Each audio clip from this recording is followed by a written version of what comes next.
No, that was the round before that.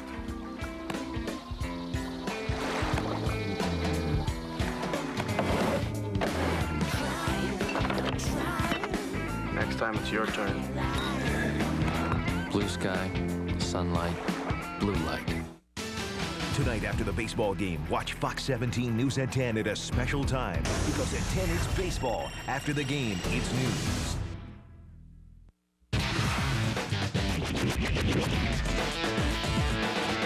You're watching Fox 17, West Michigan's Fox. Fox Sports welcomes you to the following presentation of the National Football League.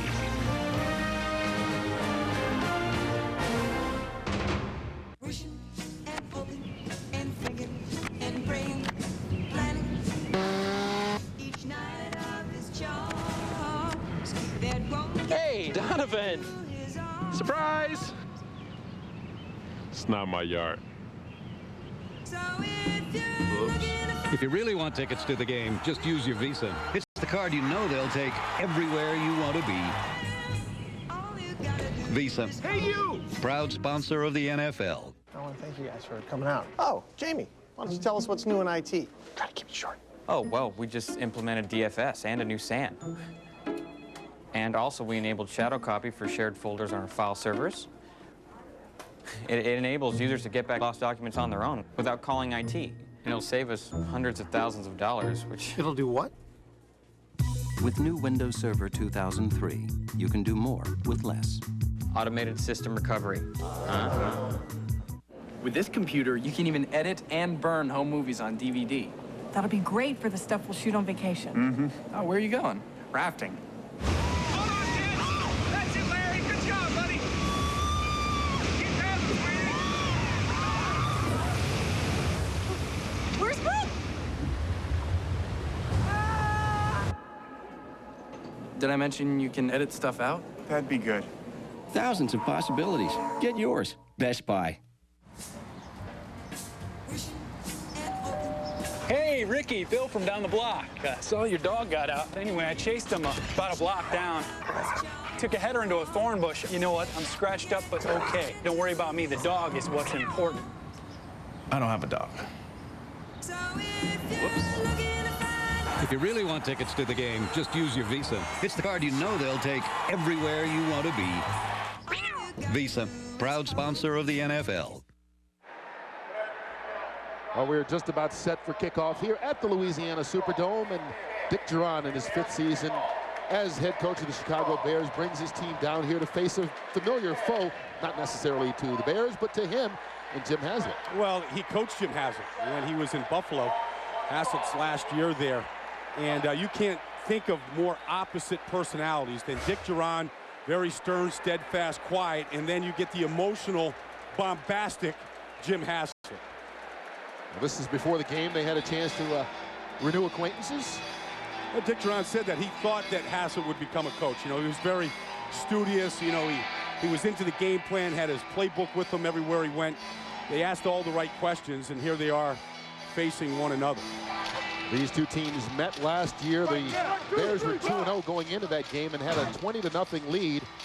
But the Saints came back and got that victory, and that kind of began the spiral for the Bears. And remember, the Bears were coming off that 13-win season, had won the first 2, and were thinking they were on the way back to another good performance in the playoffs. Well, and then the injury started to hit it, you know, and they just couldn't stop the bleeding, and it's continued into this year. But they had a very impressive fourth-quarter comeback victory against the Raiders last week. Down 18-3, scored 18 points, you know, in that fourth quarter to seal that victory. So, very impressive comeback. They're trying to feed off of that as they come on the road here to the Saints. Paul Ettinger set to kick things off. Saints have won the toss, and Dante Stallworth, for the 2nd week in a row, is back there with Michael Lewis. Their Pro Bowl kick returner still out with a groin injury. There's Stallworth from the 10-yard line. Through a hole, and Dante Stallworth gets out to the 36-yard line. And so the Saints will start with good field position, led by the quarterback, Aaron Brooks.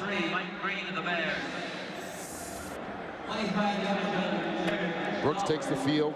People are talking about his inconsistency, but right now he's completing 60% of his passes, which is more than he has in either of his previous 2 years as a starter. Well, you know, when your team is struggling, you're always going to look at the quarterback first, and he's not. He threw 27 touchdown passes last year. He's a long ways away from that right now. He's got a first down just across the 35-yard line. Deuce McAllister out of the backfield on the first play, and McAllister will pick up about 8 yards. Penalty marker on the play. That's a personal foul called against the Bears by referee Ed Hockley. So they'll start with a big 8-yard gain plus another 15. Well, I said don't be surprised if the Saints come out and try to throw the ball in the perimeter. Personal foul, roughing the passer, defense, number 70, contact with the head of the quarterback. 15 yards from the end of the run, first down. That's on Alfonso Boone. Alfonso Boone's playing for Keith Traylor in the middle of that defensive line, getting a push. Yeah, that hand just hit the head, and Ed Hockley looked right at it. I mean, that's his #1 job back there as the referee, is to protect the quarterback. You can see he made that call right away, didn't hesitate at all. Alphonse Boone didn't even know that he hit the head. I mean, he was just trying to walk Jerry Fontenot, the center, back to the quarterback. So the ball at the Bears' 40-yard line. Second play from scrimmage. And Deuce McAllister takes it on a handoff, runs through the hole, and Deuce picks up a first down with a gain of 11. This offensive line for the Saints providing the running room for Mr. McAllister. Wayne Gandy, Kendall Jaycox, Jerry Fontenot, the longtime Bear, starting his 90th game with the Saints. I started 89 with Chicago, so now he's officially, I guess, a New Orleans Saint. Yeah. There's Joe Horn, 3 straight Pro Bowls, looking to become more involved in this offense for the Saints. First down. Play fake. Brooks with the time, and that's a bad throw in the direction of Joe Horn. Down at his feet, incomplete. Well, this Bears defense starts 3 rookies. The one place they are solid is up front with Daniels, Boone, Robinson, and Alex Brown. But in that linebacking core, they've got 2 rookies going, including Joe Odom, who's there replacing the injured Warwick Holman. So Brian Urlacher has quite a task to try and get those guys settled down. And Charles Tillman making just his second start at cornerback. 3 rookies on defense. That's a lot to ask from a lot of young guys as the Saints throw a lot of formations at you. McAllister again. And another nice run by McAllister, a gain of 8 yards. Mike Brown making the tackle. Well, Deuce McAllister told us in the meeting on Friday, he said that, he had his best game ever last week against Carolina, and he was sick. He was sick the night before the game. He had the IVs. He said he just didn't want to cramp up during that game, but what he said was that when he plays great defenses, he raises his level of play. Carolina came in one of the best defenses in the league, and it raised his level. They also said that Brian Cox, when he was here, told him, get started early. Make the defenses react to you. Already the ball in his hands a couple of times. Saints need the 19-yard line for the first. Brooks just decided to call a timeout. Play clock had been winding down. So the Saints use their first timeout. We will too. No score early on here in New Orleans.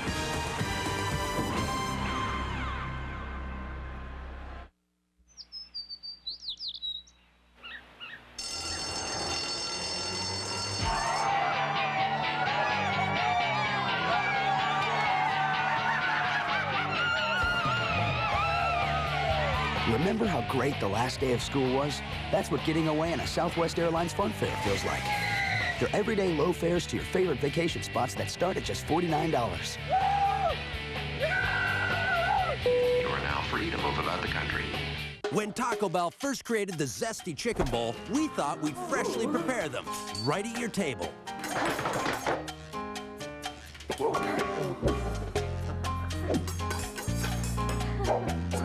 We still freshly prepare them, just not at your table. The Zesty Chicken Bowl, grilled all-white meat chicken, seasoned rice, cheese, crisp lettuce, and fiesta salsa. Made right when you order it, so it tastes even better. For fresh-made taste, think outside the bun.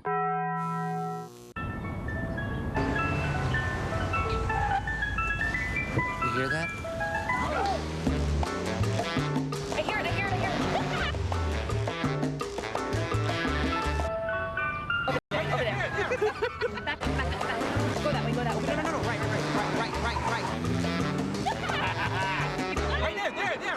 Corolla. It's not the destination. It's the drive. She came from over there. Fox NFL Sunday is brought to you by Southwest Airlines. Friendly nonstop service all across the country. Southwest Airlines, a symbol of freedom. Just over 2 minutes into this contest, Saints with a key third down here. And Aaron Brooks told us, they need to get something going early this week. Well, yeah, I mean, they haven't scored an opening drive here, all year. And what they did was they went back last week and they looked at all the plays in the opening drive and they said, what's wrong with it? First of all, they said they're beating themselves. Penalties, sacks, pressures, and they said if they can clean that up, they should be able to drive the field and get points, get on the board early. Deuce McAllister spread out wide to the right. Brooks brings it down, tries to run, doesn't quite get it as he stretched out. He needed the 19-yard line, fell right at the 20. Nice tackle by Alex Brown to prevent him from getting that first down. But do you go for it this early in the game? Well, I think you do. I mean, I think this is the team that has struggled. You got one win the first 4. People are saying that you've underachieved. And I said, Jim Haslett needs to be aggressive right here and put faith in the offensive line. I mean, that's what you've invested in. You've got one of the best backs in the league back there, led the NFC in rushing last year. Let him take the ball. You want to get the crowd involved too early, Kurt. I mean, this is the type of play here, probably 4th in less than a yard. They'll measure to find out exactly how far they need to go.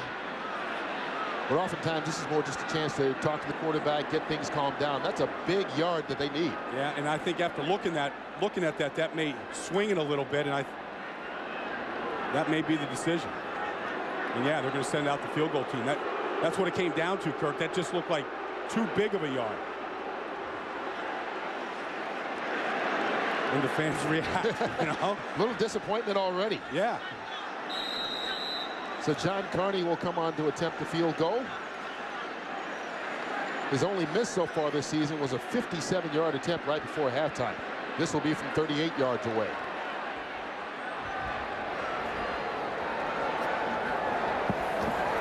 Clean hold, and it's up. Away.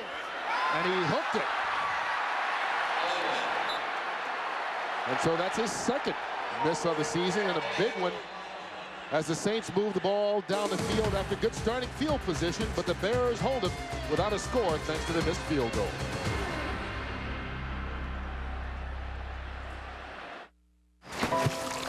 What you doing, Brian? Oh, I'm just putting my name and address in these bottles and sending them out to sea. Hopefully someone will find them and contact me someday. Wow. Yeah, wow.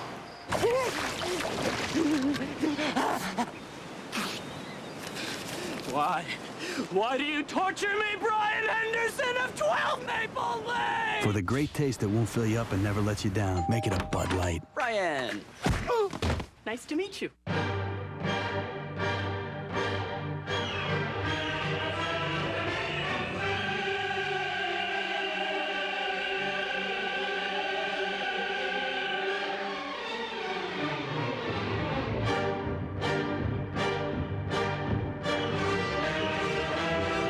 Here's your everyday adventures and the SUV that helps you conquer them. The comfortable, refined Toyota Highlander. Now with a more powerful engine and available third-row seat.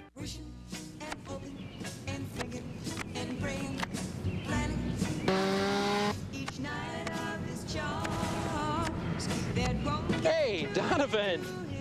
Surprise! It's not my yard.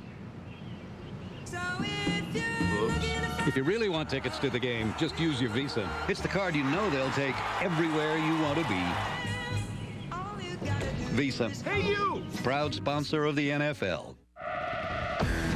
It's a championship series doubleheader. Game 5 of the NLCS today, then Game 4 of the ALCS tonight on Fox.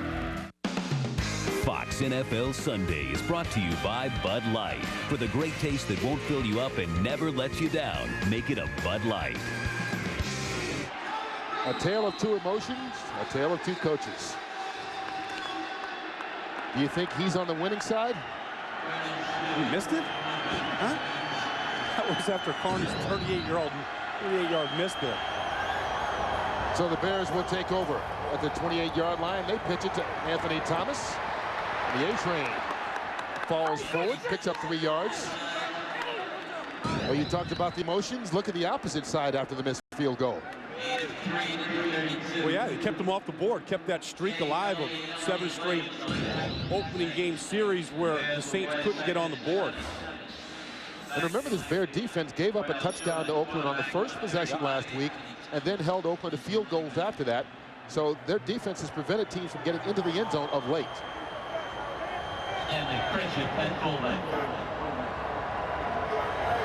Bears on 2nd down. Gives it to Thomas. Anthony Thomas with a couple of moves, and he gets out to the 36-yard line to pick up a 4. Well, the Bears' offensive line is beginning to find some consistency, they believe, in front of Cordell Stewart, who's in his first season with the Bears after playing 8 years with the Pittsburgh Steelers. Gandy, Edwards, Krutz, Valerio, and Aaron Gibson, all 6'6", 375 pounds of them up front. Marty Booker is a big-time wide receiver, made his first Pro Bowl last season, and looking to get back in the swing a lot like Joe Horn on the offensive side for the Saints. Right now, they need to get the ball to the 39-yard line for the first. Stewart on the option, keeps it, doesn't get it. You know, nobody knows Cordell Stewart on this field probably better than Jim Hassel. He was there from the very beginning in Pittsburgh, and he said Cordell Stewart will run the option and he'll never pitch it. And he should have pitched it, and he didn't. And, you know, if you're not used to running the option, you know that the name is Slash and everything, you're not used to running the option. You do not want to be the guy that makes the bad pitch and gets your team into trouble. So that's a good scouting report on Cordell right there. Here's Brad Maynard on the punt for the Bears.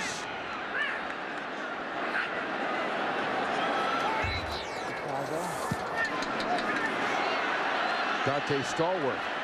Watch that one go out of bounds, and each defense has held up so far.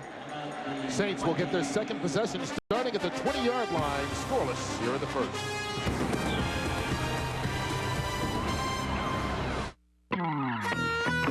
Whether they wear a tool belt or a necktie, SBC's nearly 170,000 employees, many of them third generation, are just working people, working their tails off, just so you can get on the phone and ask what's for dinner, or say ship 5,000 widgets to my warehouse.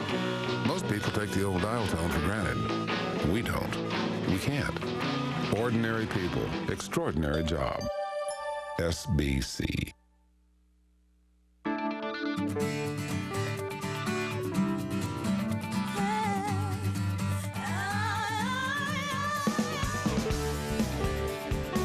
You live a lot of your life between 0 and 55.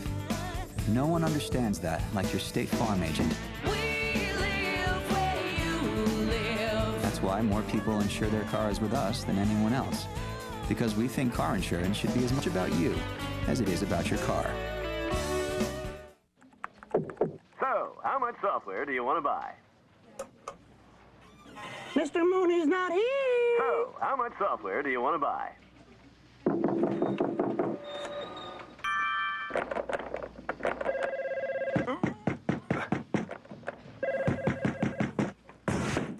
Are you tired of pushy software salesmen? So... Buy software on your terms with Flex Select Licensing from Computer Associates.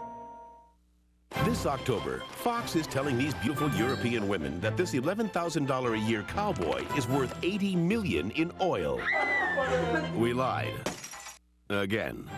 And now to the best part, he's rich. The next Joe Millionaire, an international affair. Monday, October 20th on Fox. Well, that says New Orleans, doesn't it? A mask and a beignet. Right? As Halloween approaches. Kurt Menefee, Brian Balding, your fro's a little bit bigger than mine for some reason. I saw those two guys walking down Bourbon Street last night. What were you doing on Bourbon Street last night? I was just, just taking a walk, just relaxing. Soaking in the scenery. First down from the 20, Aaron Brooks going up big. Looking for Jerome Pathon, and flag comes flying. He was in a battle with the rookie Charles Tillman, and it looks like Tillman will be flagged for pass interference.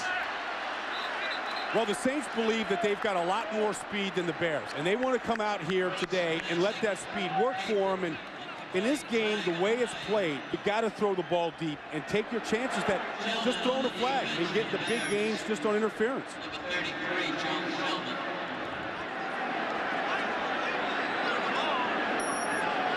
Well, the officials right now having a discussion. Ed Hockley, the referee, and this is one of the things that you wonder. I guess they're trying to figure out whether it was offensive or defensive pass interference. Charles Tillman's looking back the other way for the ball. Pathon's looking one way, and his arm got tangled up. His left arm got tangled up, but he's looking back for the ball. If you're looking back for the ball and your arm gets tangled up, it shouldn't be a penalty. Look at him. One's looking this way, and the other one's looking that way. You don't see that very often. Going back to back. Yeah. It looks like a polka dance. Swing your partner do-si-do. I mean, to me, that's not a flag. I mean, both guys looking the other way for the ball. How is that a penalty? Well, this is a long discussion. Here we go with the call. Pass interference, defense. You had the arm pinned behind the receiver. The ball is placed at the spot of the foul. Automatic first down. So did someone have to convince the other officials that his arm was pinned? Well, the arm they're talking about is on Charles Tillman, his right arm right here. That's what he's saying. He's pinned it, but he's reaching back. He's just feeling him. I don't know. It's just so incidental. I mean, he's a rookie out there. He's playing up against Jerry Rice, and Tim Brown last week played very well. He's just one of those things you got to learn here as you go along. That winds up being a 48-yard penalty. Here's McAllister with a short pickup, 3. You know, last year this Saints team got off to a 6-1 start, and they were so explosive. I mean, they had 20-yard pass plays. They were one of the best teams in the league last year when they were doing it. And then all of a sudden the big plays stopped. You know, those 48-yard pass interference penalties, those kind of plays stopped, and the offense got stagnant. And it's carried into this year. They're trying to be more efficient on offense without relying on the big play. Johnny Carter now in at running back. He gets the carry on second down.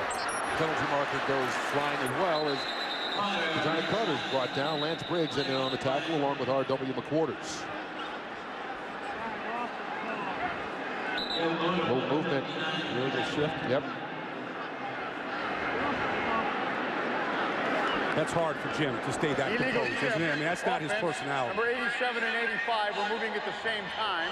5-yard penalty, repeat second down. That's the tight end Ernie Conwell and Joe Horn both shifting.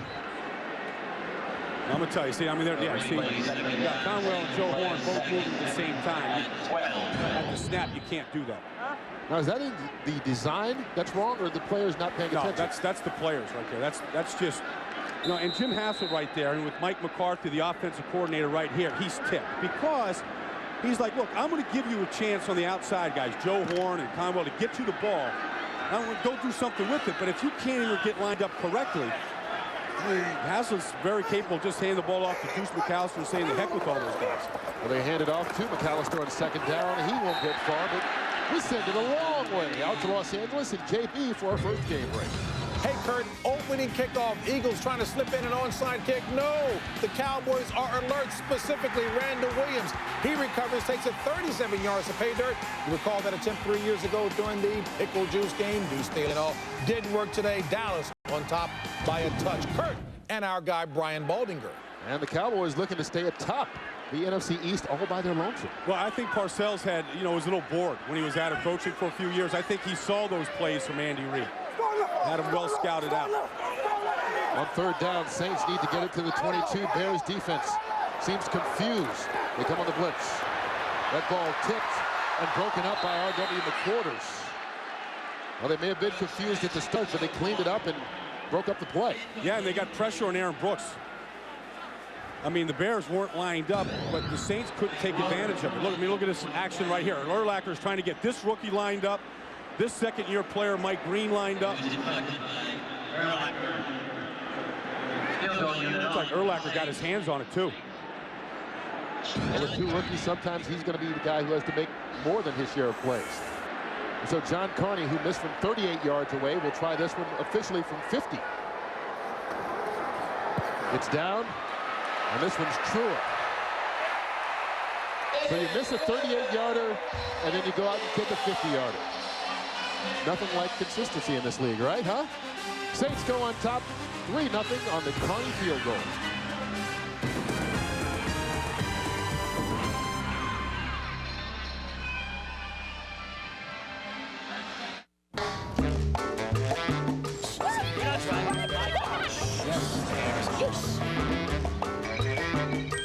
Yes, I hear it. It's there. I think I see it.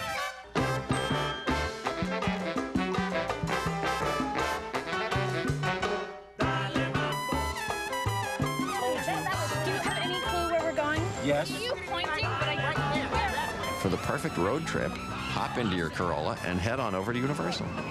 We're close. I create. I create. I create. I create. I create. I create. I create. I create. I create. I create believers, nightmares, posters, victories. True. I create with freestyle. Freestyle. Get Live, October 16th. NBA Live 2004. Ready for everyone. What do you create? EA Sports. It's in the game.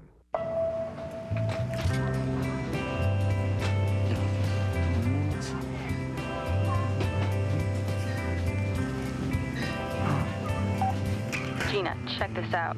I'm sitting next to your new boyfriend. Don't you just love your new boyfriend? I do love him. As long as you're happy. Picture mail that talks from Sprint. At Sprint stores, choose from a wide selection of picture phones starting at $99.99. Share it when it happens. Fox NFL Sunday is brought to you by Toyota. Get the feeling.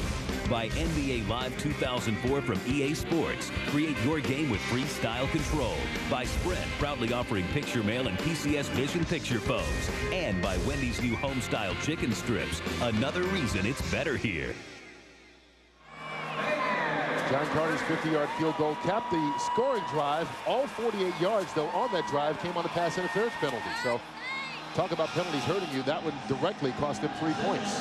Yeah, and, you know, they went after the rookie there, Charles Tillman. And that's what you have to do. You have to make those rookies grow up quick. Here's Jerry Azuma on the short kick, taken from the 12. And Azuma with a return of 20 yards. So the starting field position for Cordell Stewart and the Bears pretty good at the 32-yard line. They'll get their second chance after going 3 and out the first time on offense. Well, you know, we said that Marty Booker coming home here. Homecoming for a bunch of guys from Jonesboro and Cordell from the banks of the Mississippi here, right down the road in Marrero, Pennsylvania, or Louisiana. L.A., not PA. Yeah, L.A., PA. Wrong abbreviation.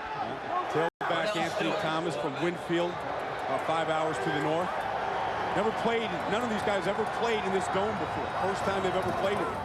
Here on first down, Anthony Thomas tries to bounce it outside, but couldn't get there as he's brought down after picking up about 2 yards on the play.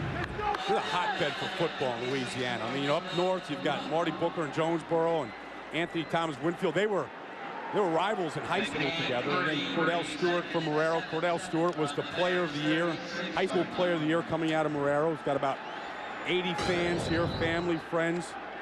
Is that one of them? I don't know if he bought the whistle or not. That's also a drum, too, huh? How'd you like to be sitting next to that guy? I wonder what that hero feels like on the inside. He's right! Here on second down. Anthony Thomas goes in motion, so an empty backfield for the Bears.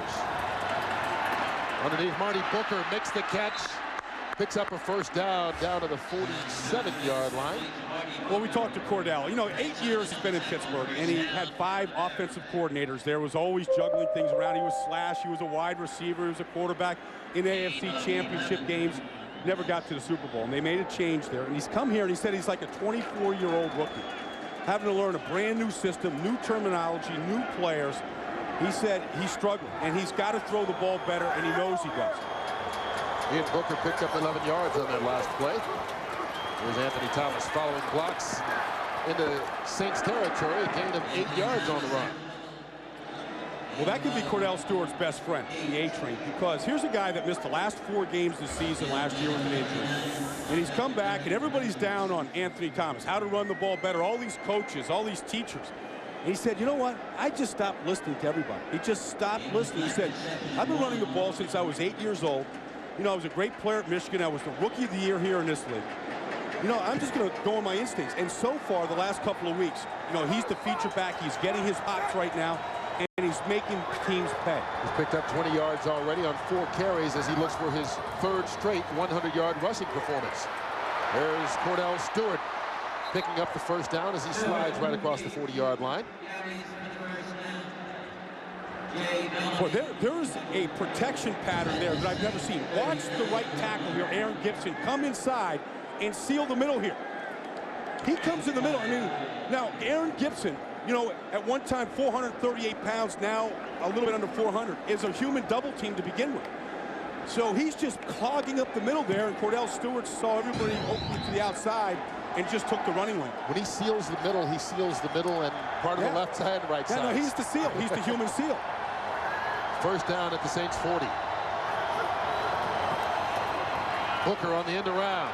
Saints not fooled at all. Charles Grant sniffed that out and tackles him in the backfield for a loss of 3 yards on the play. Look at the name on the back of the shirt, as I've said. Marty Booker's yet to get up. You know, Marty Booker hurt his ribs last week on the touchdown catch that he had, his first touchdown catch of the season. And I said he was going to wear a little bit of a rib protector here today, but I don't know if it's ribs right now that's bothering him. Oh, yeah, that right. Oh, jeez. I can't look. That right leg got trapped right underneath him. Marty Booker has been a guy that has stayed healthy and an underappreciated player in this league. Nobody in the NFC has more catches than him the last 2 years. You look at those guys, Terrell Owens and Randy Moss. You never mention Marty Booker in those other receivers' names, but he's been better than all of them. Made the Pro Bowl last year. Got married in Hawaii at the Pro Bowl. But, you know, as you see that injury in the ankle twisting, you're reminded that this is one of the last fields in the National Football League that has this old-fashioned AstroTurf. Lots of teams have gone to the field turf or the sport turf or that new hybrid that has the rubberized, crushed-up soles in there. Well, this is the old-fashioned stuff. And it looked like that may have been a contributor to the injury here on this play.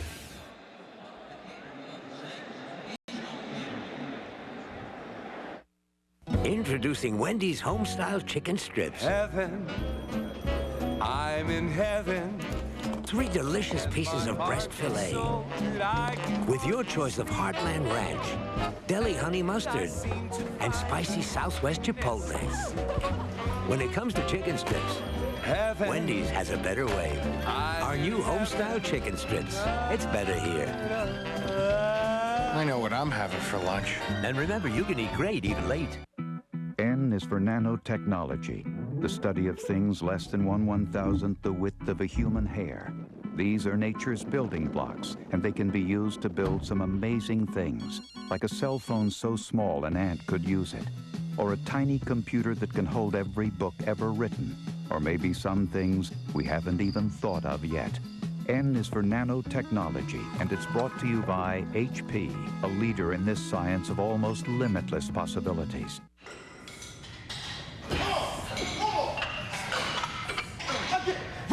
So you got to work right now. Pain is on the temporary. Let's go, D. Let's go. 6.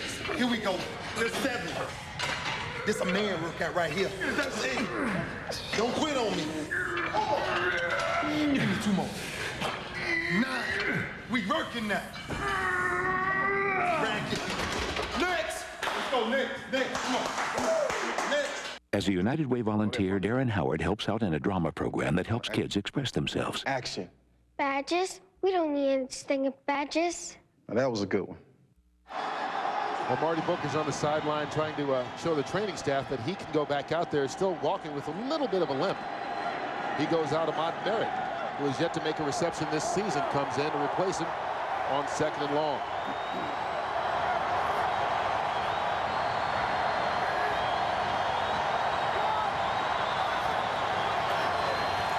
Stewart back to pass. And that one's caught. Just the 2nd completion the Bears have had so far today. And that one's made by the tight end Desmond Clark. Well, the 2 guys they wanted to get involved in the passing game was Marty Booker and Desmond Clark. Desmond Clark was a big free agent acquisition.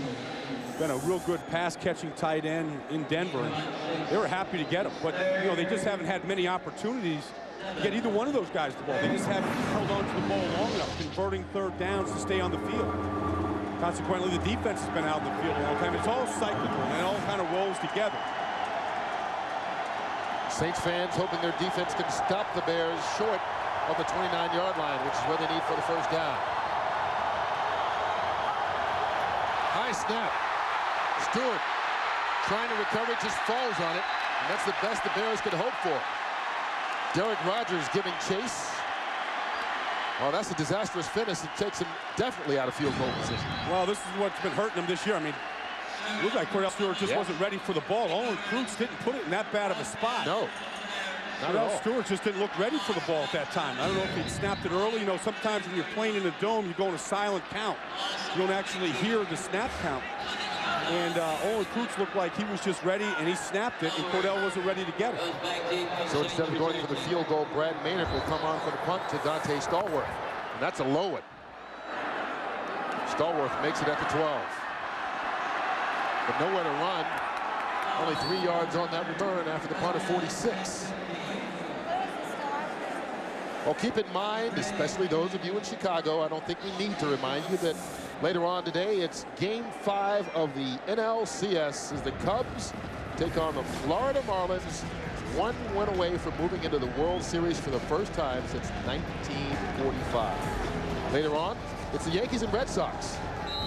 Right now, the Yankees have a 2-1 lead in that series. Game 4 comes your way tonight, 7:30 Eastern, only on Fox.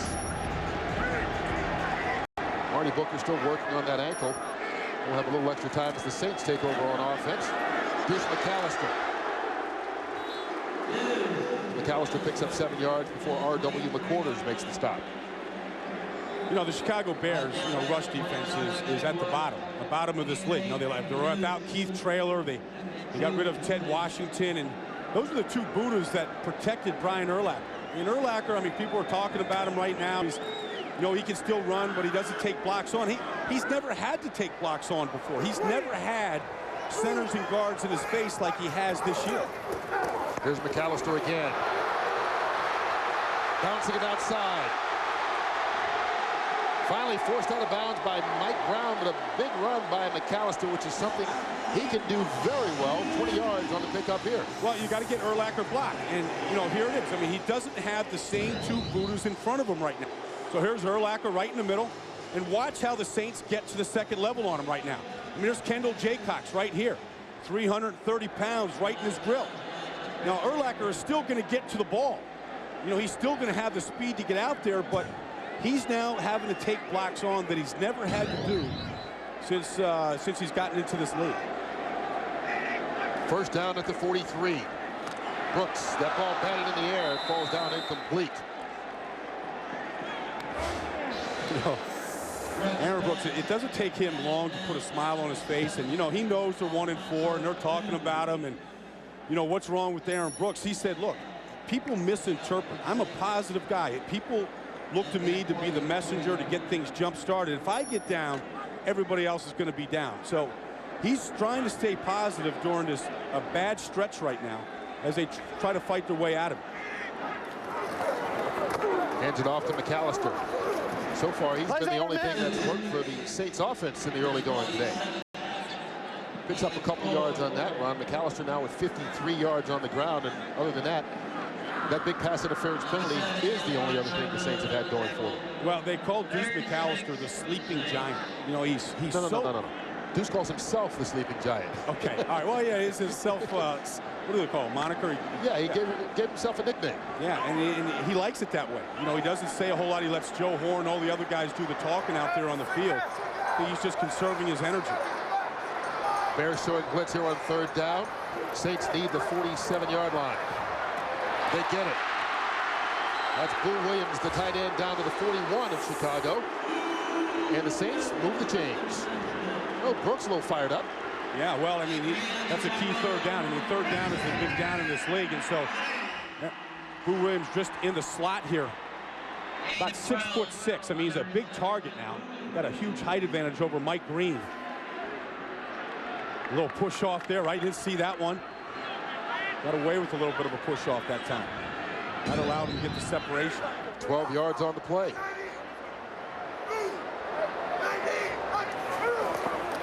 The pitch to McAllister. Deuce McAllister bottled up, picks up just a yard on that one. Alfonso Boone in on the tackle. Well, the knock on Deuce McAllister when he came out of college was that he was, he was a perimeter guy. He was a receiver. He was good on the sweeps, on the edges. This is as tough as they come. I mean, he runs between the tackles better than he actually does on the edge, and likes the contact. And he's built for it too. I mean, at 230 pounds, he's rock solid. Alone in the backfield is McAllister on second down. Cuts it back. Bears keying on him just a little bit more as he picks up 4 yards on that run. Alex Brown on the tackle on what should be the final play of the first quarter. Alex Brown. Both teams have come out trying to run the ball. The Saints have succeeded just a little bit more. McAllister with 60 yards at the end of the first quarter, and his Saints on a 3-0 lead. Fox NFL Sunday will continue after these messages and a word from your local Fox station.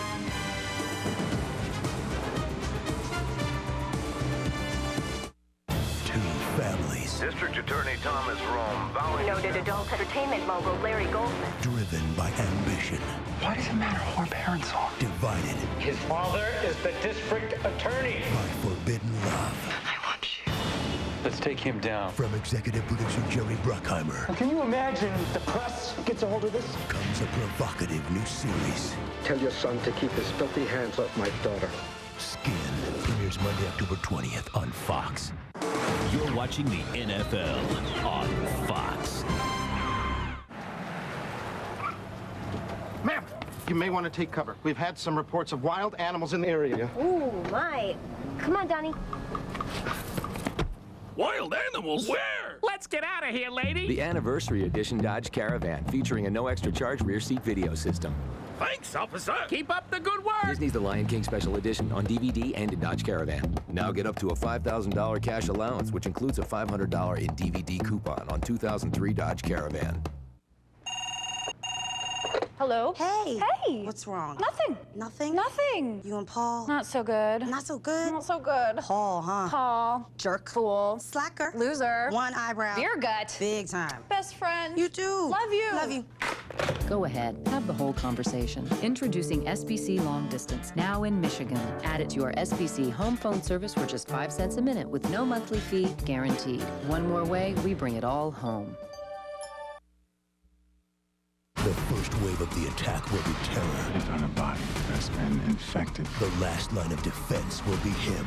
Just do it now! 24's most intense season yet premieres October 28th. Presented without commercial interruption by the next Ford F-150. As we start the second quarter with a key third down, this is a matchup the Saints like, if you look at their history so far this season. Number 1 in the league on third down conversion. The Bears defense next to last. They got a matchup down here. Ernie Conwell out here on a rookie, Lance Briggs, trying to cover him on the perimeter. Saints need the 31. Brooks rolling. Dropped. And that's been something that's plagued the Saints offense this season. Dante Stallworth had it hit him right in the hands and couldn't hold on to it. And that's why Dante Stallworth isn't starting. Last year's #1 pick, 8 touchdown catches, led the team, got exactly what they wanted. Got a crossing route at the second level, hit him right in the hands. And just inconsistent drops right now. And that's the guy that they need to get going. He needs to be a big part of this offense. Well, the Saints are going for it for fourth down for the second time today. Well, I think they're in no man's land. It's either a 53-yard field goal attempt, and if you miss it, you give the Bears good field position. So I think it's a good call. Empty backfield as McAllister goes out. Leading the 31. This time they fired into Ernie Conwell. He's going to be close. Let's see where they spot this ball. Mike Brown with the tackle. Sure, it looks like he's short. I think Haslett knows it too. I mean, that's what Ernie Conwell's got to do. I mean, he's got to find at least enough room to get to the sticks. No, they spotted right there. He's going to be short. They needed to get it exactly on the 31, and that's about a half-yard shot. See, I mean, he's got room here to get, I mean, you know, both of them, both Deuce and Conwell got to get enough for that first down. Got to know where that is, especially on fourth down. Nice play made by Mike Brown, though, to make sure he got no yards after the catch. Oh, yeah. And, you know, Mike Brown doesn't miss tackles either. This is a lot like what the Bears did last week against Oakland. I mean, you know, the Raiders went up and down the field. They only gave up field goals after that opening drive and then, you know, made a game for it in the fourth quarter. Well, they hold him this time as Conwell gets a talking to by the head coach.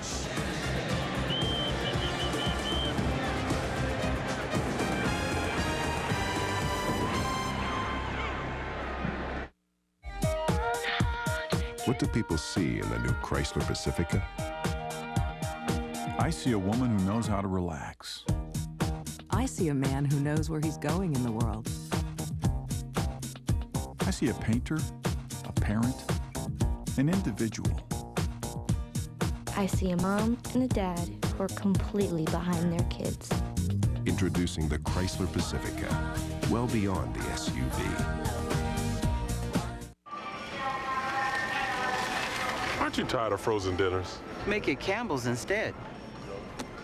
Thanks. Chunky chicken corn chowder now has more chicken. And who taught you how to pick a melon?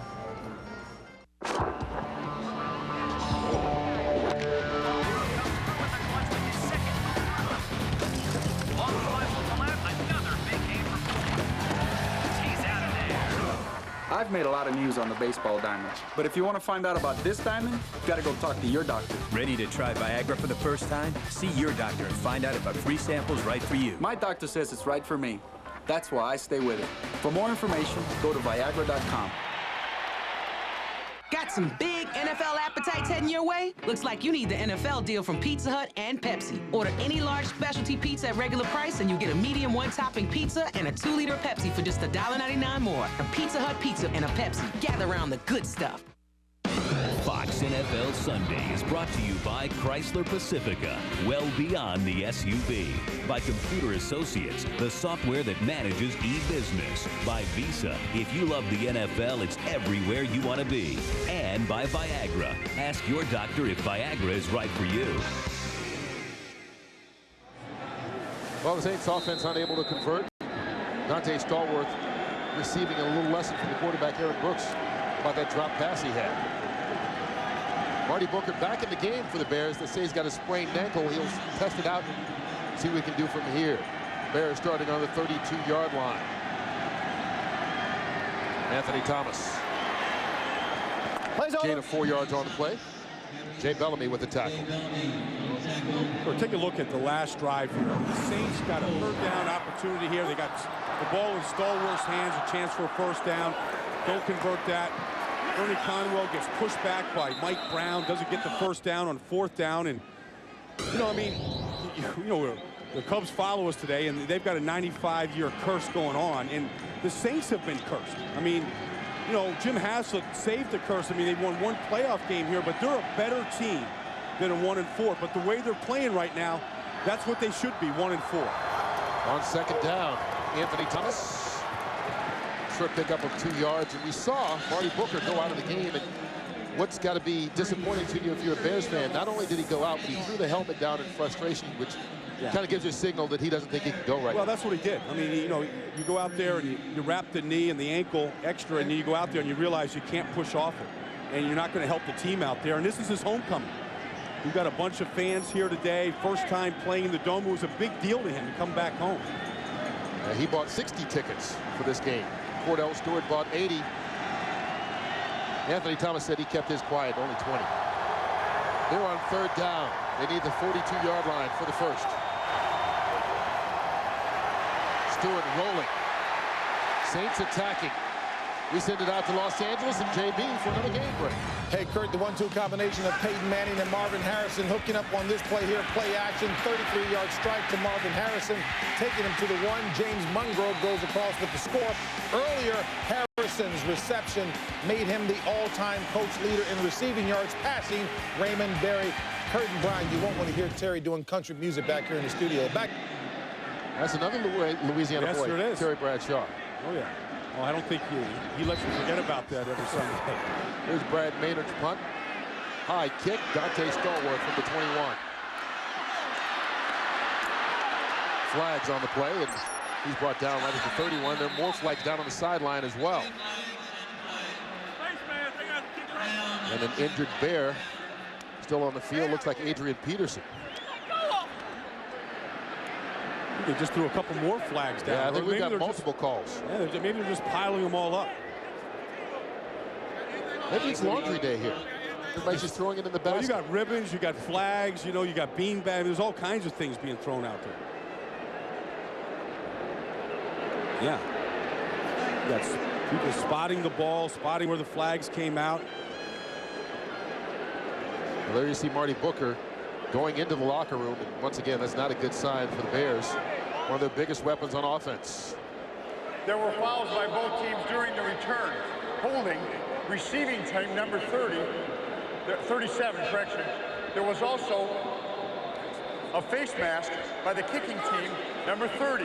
Those fouls offset. The receiving team keeps the ball at the spot of their foul, first down. And Ed Hockley sorts everything out. It's a first down for the New Orleans Saints when we do come back after the offsetting penalties. Here's looking at the face mask by Mike Brown.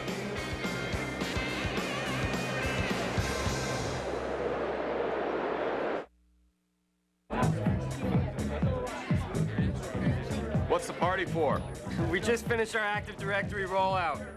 We created a single AD forest and consolidated 70 domains to 4. With group policy, new Salesforce apps deploy in a day instead of weeks. It's gonna save us over $2 million a year. With new Windows Server 2003, you can do more with less. And slide. Gene Shalit calls Runaway Jury a runaway hit. In court, somebody always loses, just not me. The best Grisham film since The Firm. The jury's mine, and I can push it either way. Powerhouse performances. They're just gonna buy his verdict. John Cusack. People are getting hurt. Gene Hackman. I want you to find her. Dustin Hoffman. I know you're playing both sides. Rachel Weisz. You're losing me my jury! Runaway Jury. Rated PG-13. Friday, only in theaters.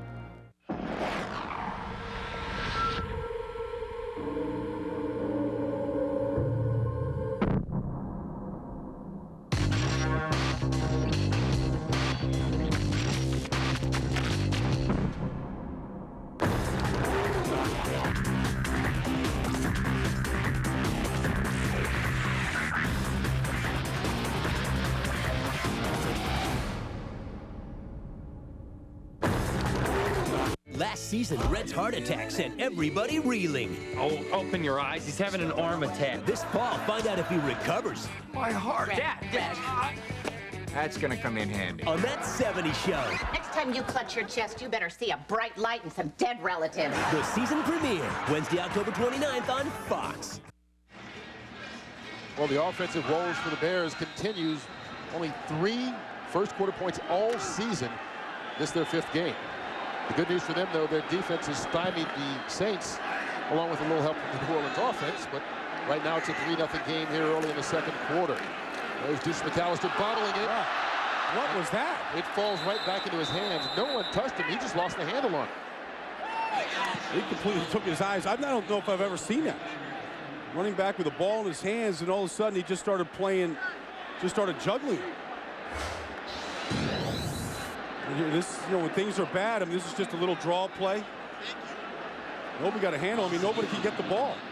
The Bears got 4 players around them, and they can't get the loose ball.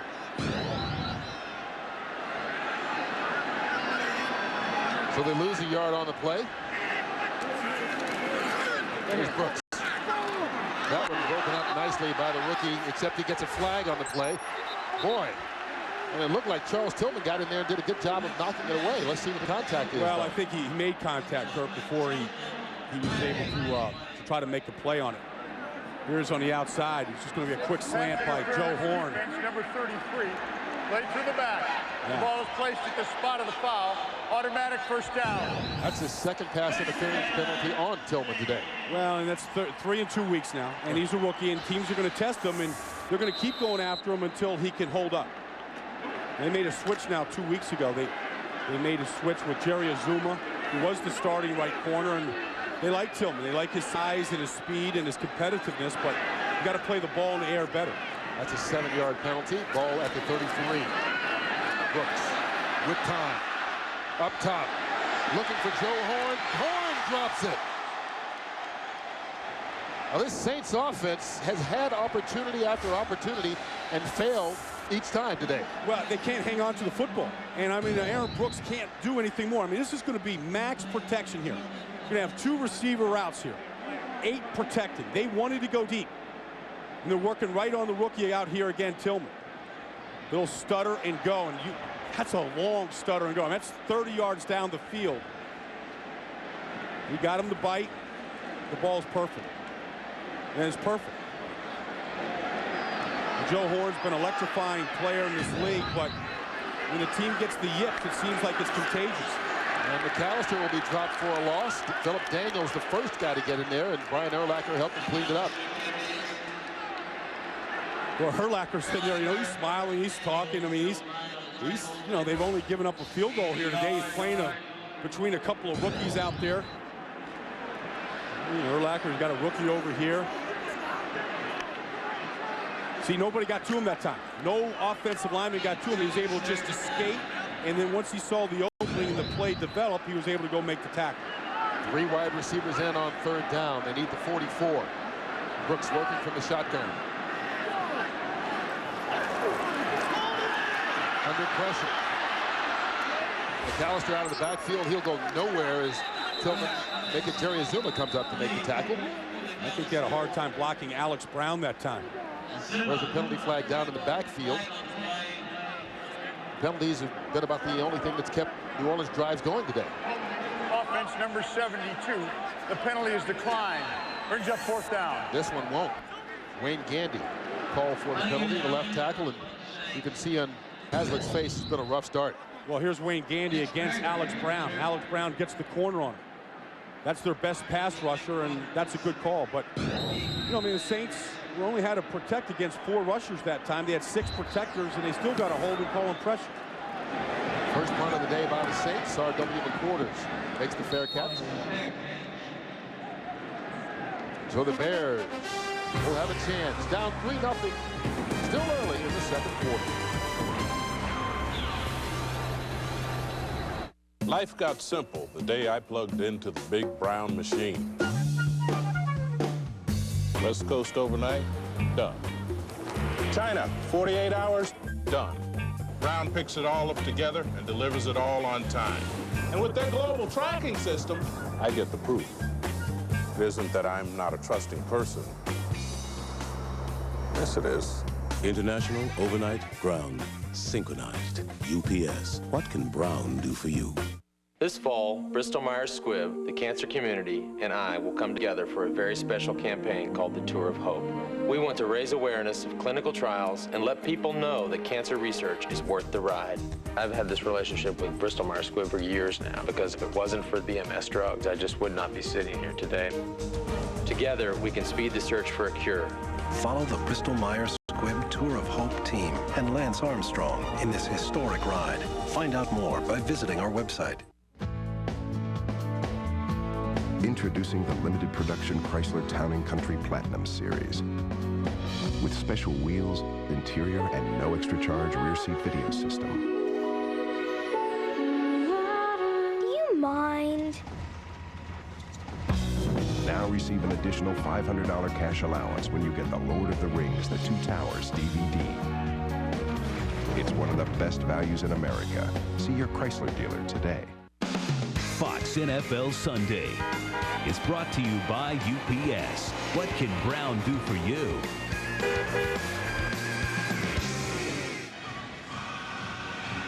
Well, Joe Horn, during that break, he had a big drop on that last possession. That would have been a big play for a 1st down and put them in good position. So he decided to go and work on his hands during the timeout.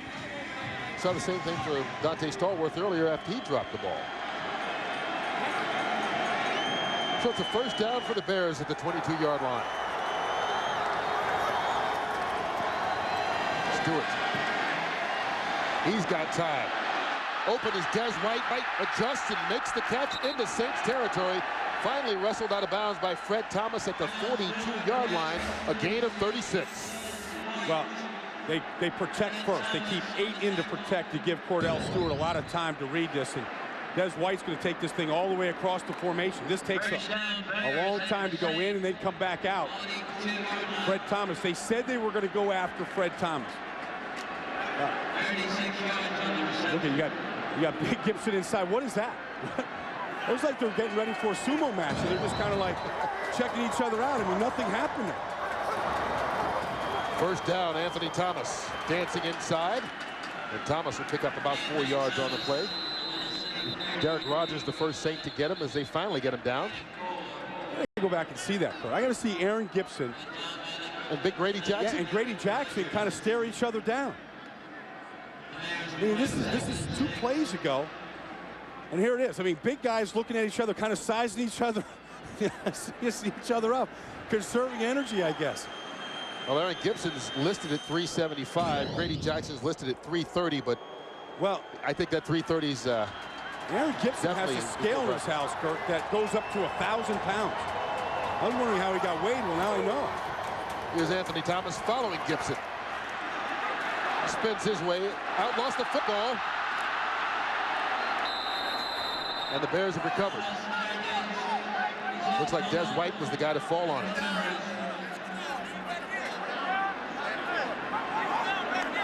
I think it was a real fumble here.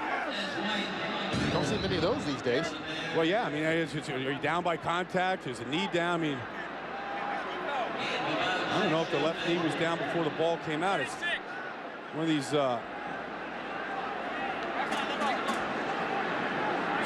Man, that's like touch and go. Anthony Thomas's foot got stuck in the ground. He got pulled out of his shoes, and then the ball came out. So Bucky Jones was the guy that got in there and knocked it away. And you're talking about a difference of about 4 yards, and you see them measuring for the first down. Yeah, they got it. Yeah, that fumble got him the first down. And if you're the Saints, you could challenge whether or not it was a fumble or not. But once again, you're only talking about 4 yards, and it would still be second down anyway, so it's not worth risking losing a timeout over. Yeah, I'm sure people upstairs are looking at those replays for Jim and letting them know, and I think they probably said that it's too close anyway. Yeah. I mean, with 9.5 minutes to go in the first half, you want to keep all your timeouts in a close game. You don't want to waste it over a play like ball at the 32-yard line. There's Anthony Thomas threw a hole into the open field, chased down from behind by Bucky Jones.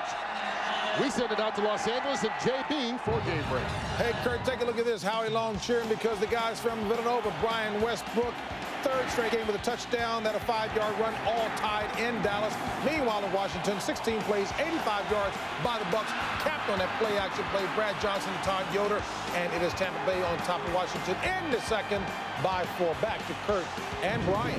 Well, if Howie Long was cheering because he's from Villanova, I'm sure JB was crying because he's from Washington. Whoa. We'll tie that one together. Brian Westbrook, 3 games in a row with a touchdown run. Here's Anthony Thomas on first down. Cuts it back inside. Jackson. I think what Anthony Thomas does best is he's a slasher. I mean, he sees the hole and he gets through it quick. When you start to spread him out and string him out to the sideline like that, I think he loses some of his quickness. You see him kind of, they string this out. This is what you just call a stretch play. I mean, he's just going to get a body on a body here. They pull the right guard, Valario. You got Pritchett out front. A guy that likes to see the hole quick and get through it as quick, get into it as quickly as he can. Second down for the Bears. Saints showing blitz. They come. Cordell under pressure, gets it out to Desmond Clark, but incomplete. Derek Rogers was coming hard unblocked. Let me say, for anybody watching this game that's learning how to play quarterback, when you bootleg, you've got to anticipate the end being upfield in your face right away. So when you bootleg, you got to get deeper. Cordell Stewart comes out too flat here, and it forces a bad throw.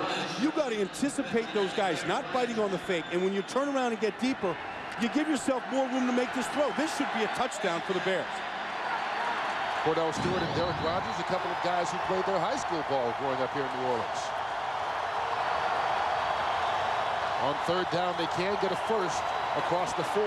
Under pressure again. Charles Grant misses. Stewart buys time, throws towards the end zone, and it's dropped. That was an interception all the way. all he had to do, Fred Thomas, was hold on to the football, and another drop cost the Saints again. I tell you, this is a horrendous decision by Cordell Stewart.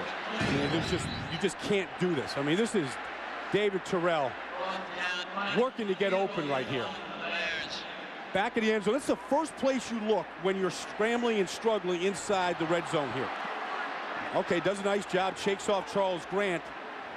Gets some vision, look to the back of the end zone.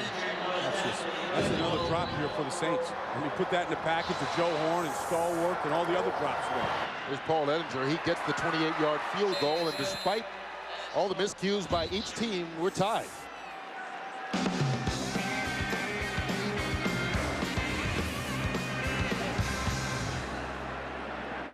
Part of the family. Where it's going is anyone's guess. You're sending me to a mental institution. The OC is back on a new night with all new episodes. We're always one mistake away from someone taking you from us. The OC returns Wednesday, October 29th at 9 on Fox. Well, Cordell Stewart and the Bears survived on that possession. Probably the best way to put it. Interception easily. Should have been had by Fred Thomas. He dropped it in the end zone, and you can't be a quarterback in the 9th year in this league and make that throw. You can't do it, Kurt. I don't care how long you've been in this offense and how new it is, you can't make that throw. Here's Dante Stallworth taking the kickoff, and he drops the football.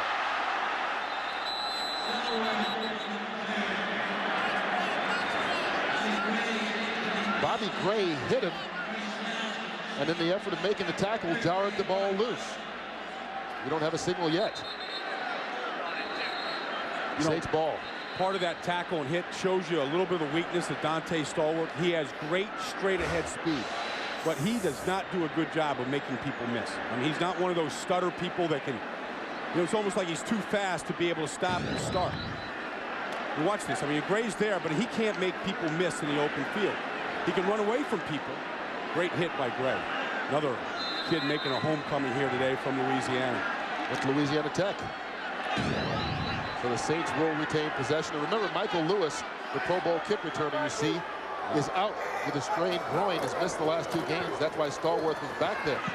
I think the Saints are doing more coaching on the sidelines and more playing on the sidelines than they are on the field right now. And Deuce McAllister got nothing on that play. And this has been a rough start. The Saints have had their opportunities, but just have not been able to convert. A lot of miscues so far in this game. Drop balls, failure to convert on 4th down. Just a yard short is Ernie Conwell, and another drop by Joe Horn. And then on defense, they had a chance on that last possession by the Bears. Yeah, you know, the Saints only have 2 interceptions all year. That should have been a 3rd. Here's Deuce McAllister again. And he won't get much, bottled up by Joe Odom, making his first NFL start. And the boos begin from the crowd here in New Orleans. First 4 possessions, you can see why. And remember that made field goal, the 48 yards they got was all on a pass interference penalty. Well, you know, everybody will say, hey, you know, the Saints, they can't convert, they can't, you know, they can't drive the field. They can't because they keep hurting themselves between penalties and, you know, basic fundamentals of the game, catching the ball. You know, right now they're struggling in all those areas. Here's a 3rd down for the Saints. They need the 23-yard line. Brooks. There's a catch. Dante Stallworth makes it, and the Saints convert, get 21 yards on the play. Well, it started with good protection up front. I mean, no pressure this time on Aaron Brooks in the shotgun. See a good double team over here on Phillip Daniels. Stallworth working on the rookie. Clearly, they're going after Charles Tillman, as they should. They run him off, come back to the ball. Stallworth lets that ball come all the way into his body. He's actually hit his pads there before he held on to it. He came close to bouncing out there. We got another timeout. That's the Chicago Bears' first timeout. Well, this Cubs-Marlins series, which comes your way at 4 o'clock as soon as we're done here, has been a good one. If you're a Chicago fan, the Marlins got off to the great start, winning game 1 in extra innings on a pinch hit home run by Mike Lowell, but the Chicago Cubs came back in game 2. won in extra innings in Game 3, and then last night in Game 4 did it once again, really taking advantage in that first inning with the grand slam. Slam by Ramirez, yeah. There's always a party in New Orleans. Yeah, though, you know, it doesn't have to go very far. You know, you walk out your door, just about any area in this city, and you can find a party. And then there's things you can do, you know, if you got the yawns, there's good reason. Someone will celebrate that somewhere in this party, in this town, with him yawning. And these fans are looking to wake up. You know, they're looking for something to jumpstart the reason to come out here today, and the Saints aren't providing it. Maybe a Cubs game later on will. There's confusion, and the Saints have to call a timeout, coming off a Bears timeout. This is unbelievable.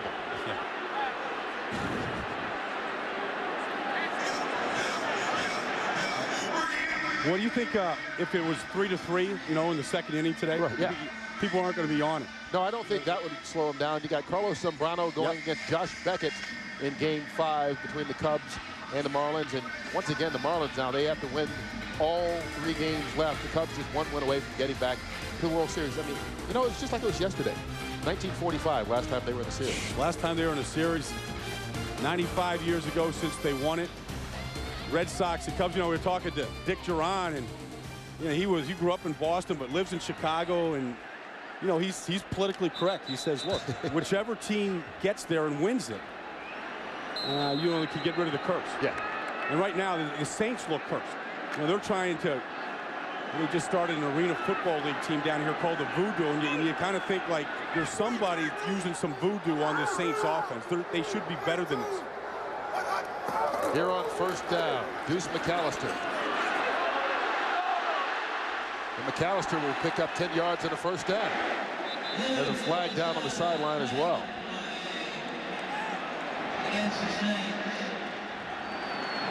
Holding, offense number 85. 10-yard penalty, repeat first down. So even when they do get something productive, it doesn't work out their way. And Ernie Conwell has been flagged. This is the second time today. He's also didn't get the yardage on that 4th down. This is a bad start for him individually. Ernie Conwell playing at tight end. Here he is against Lance Briggs. Yeah, it's a takedown.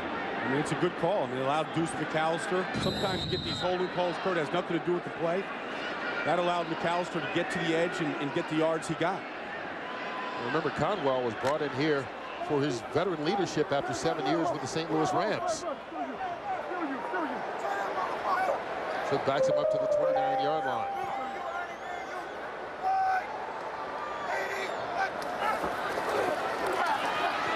Brooks underneath, and it's dropped by Conwell. You know, it's just been a bad weekend for football. It's been a bad weekend for football in New Orleans. You know, Tulane lost yesterday. LSU lost to Florida. A lot of college football fans in this area. And now the Saints, I mean, they can't get out of their own way right now.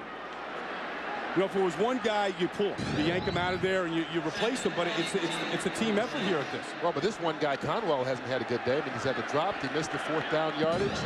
Had a couple of key penalties as well. Okay, no problem. But as you said, he's not alone. And he's certainly not helping the case right now. Here's Brooks. Joe Horn makes the grab there. Out to the 45-yard line, a gain of 18. R.W. McQuarters on the tackle. Well, you know, if you're struggling, you know, with the holding calls, with drops and all that kind of stuff, I mean, the one thing you can do is help out in the pass protection.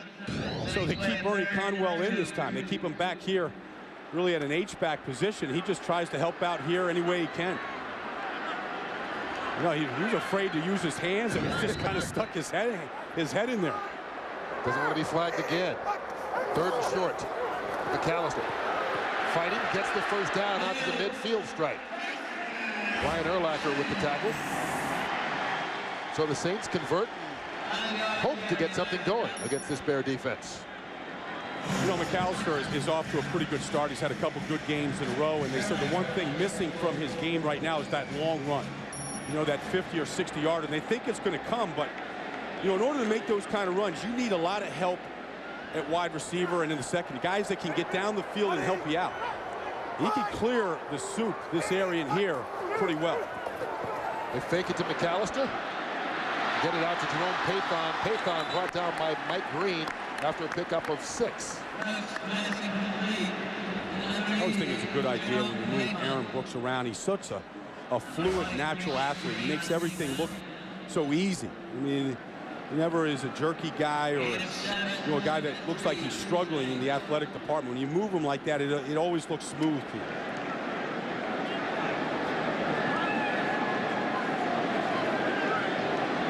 On that football, Vaseline on that ball to take her. They grease these new balls up. But it seems to be one-sided. Yeah. The Bears have a pretty clean ball other than that one bad snap. Here's Brooks going for Horn. McQuarters plays it nicely and breaks it up. I like the call. I mean, look, you're struggling. You take a shot deep. Go after Joe Horn. Show him that you still believe on him. Go against R.W. McQuarters right here. McQuarters does a good job of playing this. He gets on his horse early, starts running with Joe. Just throw a jump ball up there. They've gotten a defensive pass interference penalty. You're going to go deep, though. Why not go against the rookie? Why go against the best corner they have? Another 3rd down for the Saints. They need to get it right to the 40-yard line. Well, here it is. I mean, here he is now lined up against the rookie. And they have to call another timeout because of the play clock. That's the 3rd timeout. And Brooks is saying that they did reset the play clock after the last play, the 25-second clock. That's what he's talking with Ed Hockley about. And he didn't win that argument. So the Saints have used all 3 of their timeouts with just over 3 minutes to go. But that was the right situation to use it in this 3rd and short, trying to get something going. Well, next week, it's a Fox NFL Sunday doubleheader. First, Brett Favre and the Packers try to close in on the Vikings when they take on Mark Bulger and the high-flying Rams. Then these Bears try to slow down Sean Alexander and the Seahawks, plus other regional action. Coverage begins next Sunday at noon Eastern, 9 Pacific, only on Fox. Sometimes, Kurt, in this league, you can't look at records early in the season. You see a team 1-3 and another team 1-4 here, and you're looking for the positives. You're looking for the reasons why teams could be better and can they turn it around. But both these teams look like they should be where they're at. They should be at the bottom of their divisions right now. Well, here's some teams that have surprised people. Minnesota, Kansas City, Indianapolis, Carolina, the last undefeated teams, most through Week 5 in NFL history. And I think before the season, most people thought that they might be able to compete for playoff spots, but not be the best teams in the league. Well, and it's still very early, but that Carolina-Indianapolis game, one of those teams will have a loss today. Unless there's a tie. That's true. Leading the 40. Here's Brooks. Being pressured. He escapes, throws on the run, and throws it away. Alex Brown and Philip Daniels got through that offensive line and put the pressure on Brooks, forcing him to throw before he wanted to, before he could find anybody open. Maybe they're going to get a new quarterback, huh? Yeah, well, she can hang on to the ball, it looks like. She knew what to do with it. Pittsburgher comes on to punt. I think you get bonus points. If you're a Saint Station, you get a ball back onto the field like that, I think you get like an extra $5 or something. Maybe there's a grading system. Berger gets it up. McQuarters makes the fair catch at the 14-yard line. Well, keep in mind that coming up at halftime, it's the Visa halftime report. JB, Terry, Howie, and Jimmy with all the scores and highlights from around the league, plus our Fox Sports ticker will have up-to-the-second stats. That's all coming up on the Visa halftime report. Well, Cordell has struggled. This offense has struggled today. And he said that the thing that he does best in this offense right now is run a 2-minute drill. Because he said he's got so much muscle memory from 8 years in Pittsburgh that he kind of goes back, he flashes back to those days when he was slashed. He gets out of the pocket and he stops thinking for a little bit and about where all these guys are, and he just tries to find the open receiver. And they did that last week in their win against Oakland. They come out with 2 tight ends on the 14-yard line with 2:46 left to go here in the first half. Here's Anthony Thomas. He'll pick up 2 yards. And this is where the Saints would love to have, those timeouts, Kirk. Stop the clock, and it's like Chicago's going to play it tight to the vest and maybe have a chance, to get the offense back on the field with good field position. But with the tight ends, with the timeouts out, they can't stop the clock now. And the Bears do have 2 if they can bust a big play at some point and try and get some field position. They take the fullback Pritchett out. There you see the leaders right now. Not a whole lot of numbers other than Anthony Thomas, who's had a nice day rushing, right about his average. And it seems like the Bears are going to let this run all the way down to the 2-minute warning before taking a snap. Well, they want to shorten the game, get the game to the fourth quarter, make it close, and try and find a way to get a second win in a row for the first time since the first 2 games of last year. 2-minute warning here in New Orleans, still tied at 3.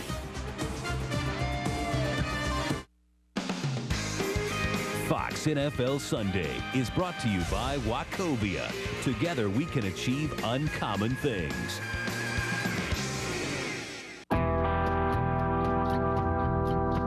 What can a train teach us about managing wealth? Everything must be properly connected. At Wachovia Wealth Management, we learn from the world around us and use our insights to lay out a clear path for you. Together, we can achieve uncommon results. Wachovia Wealth Management.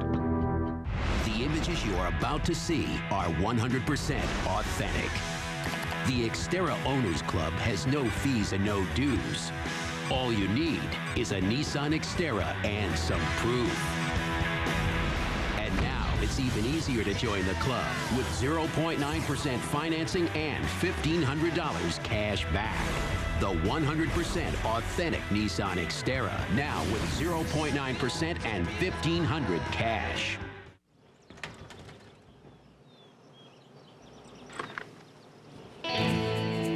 Sometimes you need a little help staying in the game. Ask your doctor about new Levitra.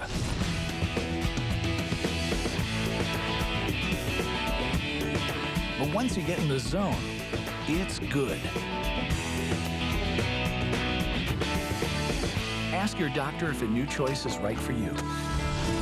Ask about new Levitra. Well, remember, baseball's postseason continues at 4 o'clock Eastern, 1 Pacific on Fox with Game 5 of the NLCS between the Cubs and Marlins. Chicago tries to win its first pennant in 58 years. Then later on tonight, Game 4 of the ALCS. Yankees up 2-1 on the Red Sox in that one. Bears with the ball on second down. Stewart. And he'll get out to the 23-yard line, about a yard and a half short of the first down. Kenny Smith makes the tackle. Well, Kurt, I mean, look, Chicago is not being aggressive here because I don't think they feel confident enough that Cordell Stewart can engineer it right now. I mean, you know, that play right there, basically your quarterback is going to get hurt before the end of the season if you make him run the ball like that. And a flag on the play as he throws that one away. I think Kenny Smith jumped early, the defensive tackle for the Saints. Sam Clancy. Sam Clancy, one of the bigger people on the field.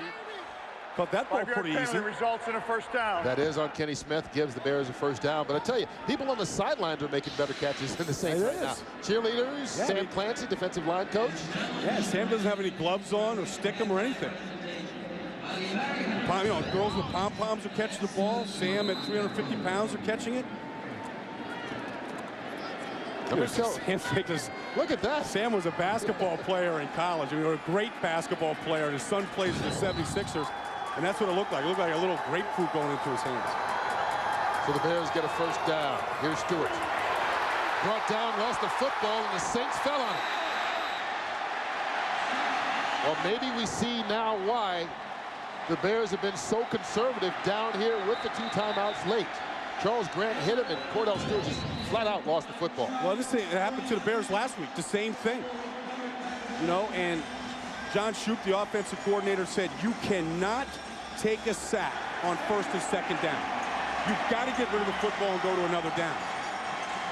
The scary thing is the ball wasn't stripped. He just got hit and lost it. Yeah, well, Charles Grant, who they've moved from left end to right end for this game, beat Mike Gandy at left tackle. They knocked the ball out. You can see it. Oh, yeah. Maybe Grant did get a hand in there. Yeah.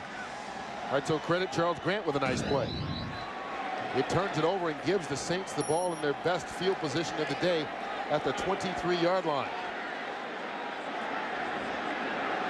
Boy, this is it. This has combined both teams, 4 drop passes, 3 fumbles, and the Bears just lost the first one. Saints will try and take advantage. They are out of timeouts, but 1:28 left to go here in the first half. Brooks changing the play of the line of scrimmage. Deuce McAllister. And Deuce will pick up 4 yards on the run. Brian Robinson with the tackle. Now, the Saints have to go to the end zone. I mean, you've got to be aggressive here and get, try and go in this thing with a 10-3 lead. You can't settle for a field goal.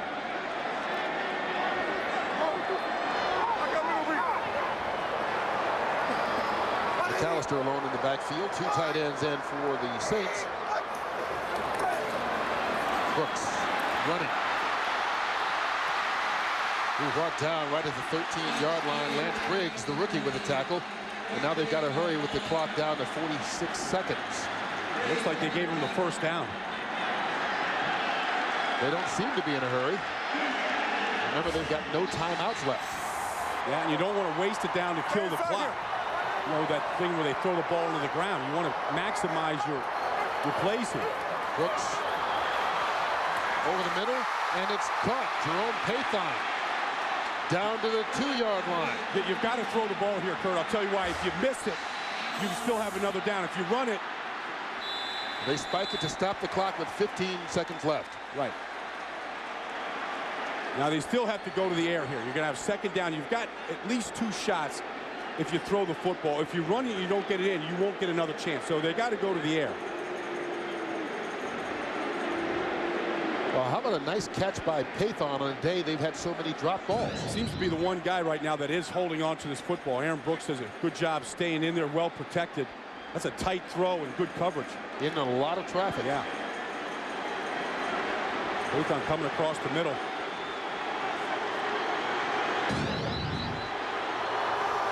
Ball on the 2-yard line. They fake it.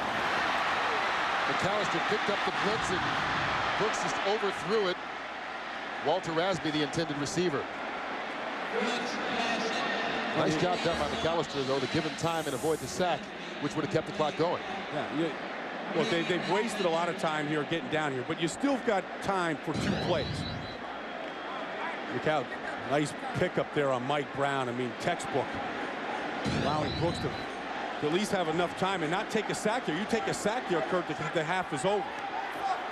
Brooks will work from the shotgun.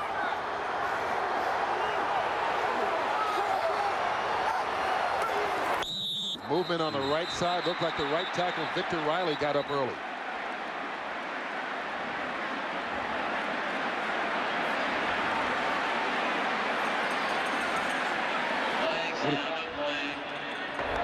Before the ball was snapped, false start, offense number 65.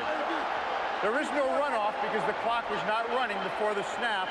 Still 3rd down. Well, actually, it's on the right guard, LaCharles Bentley. Bentley's just pointing here. I think Riley was really the guy that got up early. Yeah, Bentley was just pointing. Protection assignment. So there's still 9 seconds left. But they're going from the 7-yard line on 3rd and goal. Obviously, if they can use 2 plays, they will.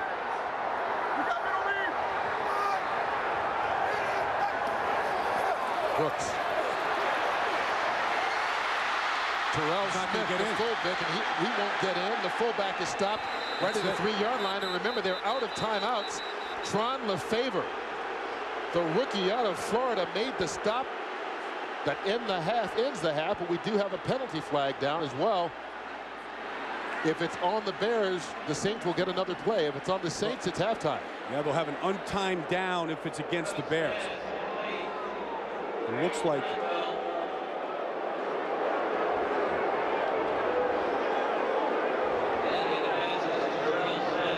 there was an illegal shift by the offense. Number 82 and 85 were moving at the same time. There was 1 second remaining on the clock. There was 1 second remaining on the clock when the ball was blown dead. Therefore, please put 1 second back on the clock. There is no runoff because the clock was stopped before the play. Oh, the Saints got a gift. Will start on the snap by rule. A rare chance where a penalty actually helps you. Dick Duran can't believe this. He can't believe that with all that mess that the Saints get a second here. Because without the penalty, the clock runs out. They don't stop the clock with 1 second left. Well, they called it on Ernie Conwell and Boo Williams. You got that foot moving, you got that moving right there, and that's what they called.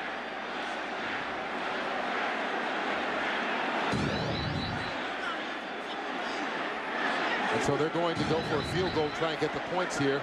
And remember, 1 second is left on the clock, they say, because the whistle was blown due to the penalty. Clock didn't start on time, first of all.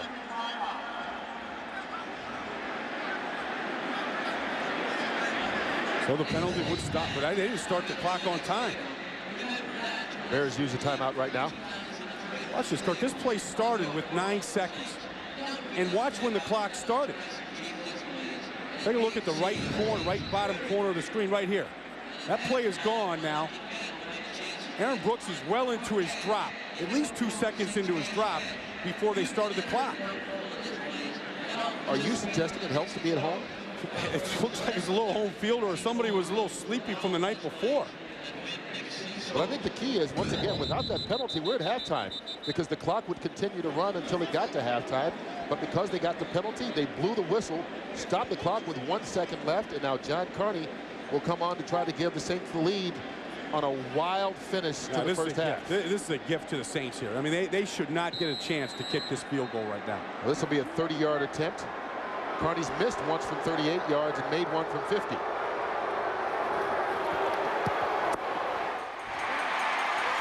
And so the turnover by Cordell Stewart, along with the penalty and a couple of other weird things, winds up giving the Saints the lead at halftime, 6-3. Fox NFL Sunday will continue with a Visa halftime report after this.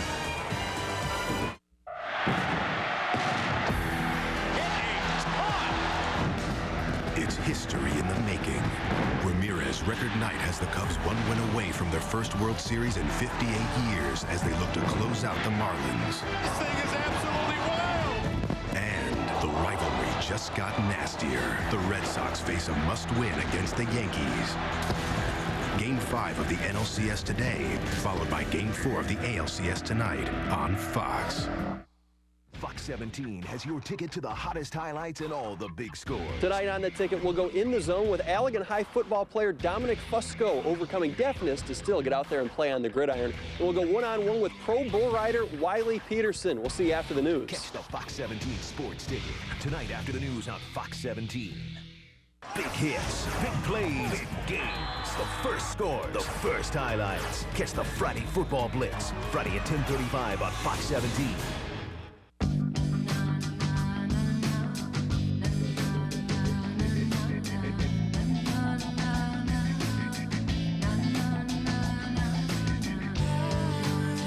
It's smart to print your boarding pass before you get to the airport. It's smart to choose the seat you want to sit in. It's smart to do things the easy way. Northwest Airlines. Now you're flying smart. With this computer, you can even edit and burn home movies on DVD. That'll be great for the stuff we'll shoot on vacation. Mm-hmm. Oh, where are you going? Rafting. That's it, Larry. Good job, buddy.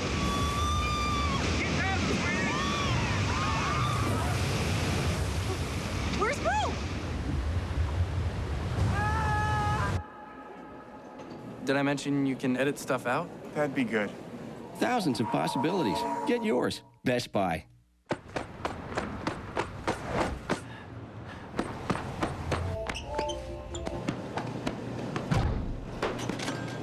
I need the closest locksmith to 37th and Lewis. Hold on. 555-8123. You're the Sparrow, huh? Yeah. Get what you need from the internet faster. Get SBC Yahoo DSL for just $26.95 a month when you sign up online. And you could win a trip to the Nokia Sugar Bowl. One more way, we bring it all home. You're watching Fox 17, West Michigan's Fox. The Visa Halftime Report is brought to you by Visa. If you love the NFL, it's everywhere you want to be. Well, I guess to be very positive, it is indeed a ground attack as the A-Train, Anthony Thomas, and Deuce McAllister are doing the job respectively in a low-scoring affair, 6-3. 6-3. Go ahead, TV. No. Hey, Peyton Manning, my guy, brilliant year, having a great year. Jake Delhomme, though. Coming out, looked right, delayed, screen back to Deshaun Foster. Second-year guy out of UCLA. How far does he take it down, Howie? Stop trying to find out where I make mistakes. 47-yarder on this screen led to a Carolina field goal. They're up by 3 until Manning sitting in the pocket. Down the middle, Marvin Harrison. There it is on the screen, all-time leader in reception yardage. That 33-yarder. We got a good ball game. 13-3, Indianapolis at half. LeVar Harrington, that guy Warren Sapp. More words in the papers this week. Nobody did anything. Somebody gonna hit somebody or what? Don Zimmer. There you go, Don Zimmer. Where is Don? All right, out of the eye. Michael Pittman leaps over the pile. Nothing there. LeVar Harrington, Warren Sapp in there. But then it was play action out of the eye. Roll left. Johnson finds Todd Yoder, the tight end. He was too wide open. Dang near threw it in the ground. 10-7 Skins at the half when McCants takes it inside, then outside man-to-man coverage. Beautiful job. Bill Parcells, nice blonde hair. Andy Reid, big old fat guy. Looking good, both of them. Love them both. Good people. Onside kick by David Akers. Picked up by Randall Williams. Big old fat guy. It just came out. Randall, I apologize. Randall Williams takes it 37 yards for the Cowboys. Cowboys 7-0. I'm going fast. Westbrook sprints right side, 5-yard touchdown. 10-7 Cowboys over the Eagles at the half. Andy Reid, I love you. Take that back. All right, Kerry Collins, what you gonna do here? Throws that bad boy. Tipped at the line of scrimmage. Picked off by Tyrone Toole. No score. And then Tiki Barber, watch his pitch. Goes left. One guy inside, blips from the outside, and then Chatham there, Matt Chatham, picks it up. The fumble by Barber, 38 yards, touchdown, 7-3, New England at the half. Chiefs are 5-0 for the first time in franchise history, trailing the Packers by 21. Brett Favre over 200 yards in the first half. Raiders have won all the times that they played in Cleveland. That would be 5. Dolphins are on top of the Jaguars, 10-3. Miami has won 3 straight since losing week 1. And the Titans have won both meetings between the teams this season. Right now, 21-3 on top of the Texans. Big boy, the challenge goes to you to find something positive to say about this game. 2 football coaches and 2 football teams that are struggling. Both these coaches are fighting for their jobs. If there's a positive, New Orleans has controlled the clock almost 17 minutes, 3 for 8 on first third down conversions, and Deuce McAllister's got it back on track, and they're pounding the ball. But I say in 10 seconds, Jimmy, what do these coaches tell their team? Well, the loser of this game is going to be a bad, bad year. The winner, maybe they can turn it around. Are you enjoying this one, Terry? I'm sorry. I tried. You did your best, but hey, it's a bad one. You know what? The second half will be a lot better. Give me some action. Visa have somebody gonna hit somebody or what?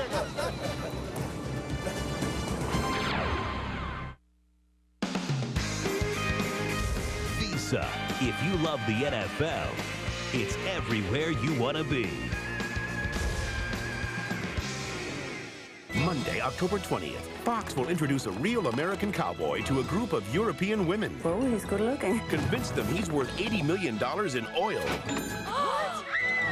I'm sure I'm gonna like this lifestyle. And invite them to win his heart. He's rich. He's very rich. Does anyone know how to say sucker in French? The money, baby. The next Joe Millionaire. Diplomats are standing by. Premieres Monday, October 20th on Fox. It's the home of beer, football, cheese, and now Wednesday night comedy.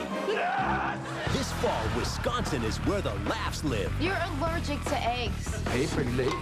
Like what you see? That 70s show and a minute with Stan Hooper. Look!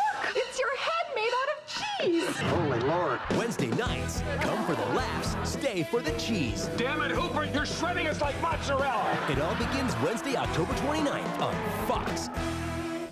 As a United Way volunteer, Darren Howard helps out in a drama program that lets kids express themselves. And action. Badges? We don't need any stinking badges. Romeo, Romeo, where art thou, Romeo? It doesn't matter that he's a famous NFL player. Wax on. What matters to the kids is that they feel good about who they are. There ain't nobody else around here, so you must be talking to me. Now, that was a good one. I'm the king of the world! You don't have to be Darren Howard to make a difference in your community. Well, here at halftime, 6-3 New Orleans, and quite frankly, with all the miscues in the first half, we searched the archives from the half, and this is the best play we could find. The pass out of bounds caught by the defensive line coach, Sam Clancy. You know, hey, that's the best we could do. We'll see if we can do better with the second half when we come back with Fox NFL Sunday right after this. watching the NFL on Fox.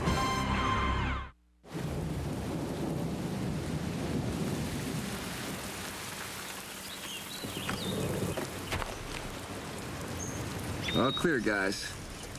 8.9 inches of running ground clearance. Just one of the many reasons why the Jeep Liberty is so capable. Right now, get 0% financing or a $1,500 cash allowance, plus our 770 powertrain limited warranty. If it's not trail rated, it's not a Jeep 4x4. The best values in America just got better. Give your home the timeless look of ceramic tile from Menards. Make floors come alive with these 13 by 13 inch Coliseum porcelain tile, $232 each. And for a perfect tile job, use quality Tech adhesives, grouts, and sealers. Give your bath a new look with quality Omega cabinets. Start with this 3-piece Lancaster oak ensemble and finish with this vanity top and faucet, $899. Plus, don't pay till spring, now at Menards. Save big money at Menards. Small business owners don't have an off switch. Ideas don't stop coming at 5 o'clock. And breakthroughs often happen on weekends. Now you can get a long-distance rate that's on whenever you are. Introducing SBC Long Distance for Business. Just 3.6 cents a minute with a 1-year term, anytime, anywhere in the U.S. Guaranteed. Seeing small business differently. SBC. What do people see in the new Chrysler Pacifica? I see a man who knows where he's going in the world.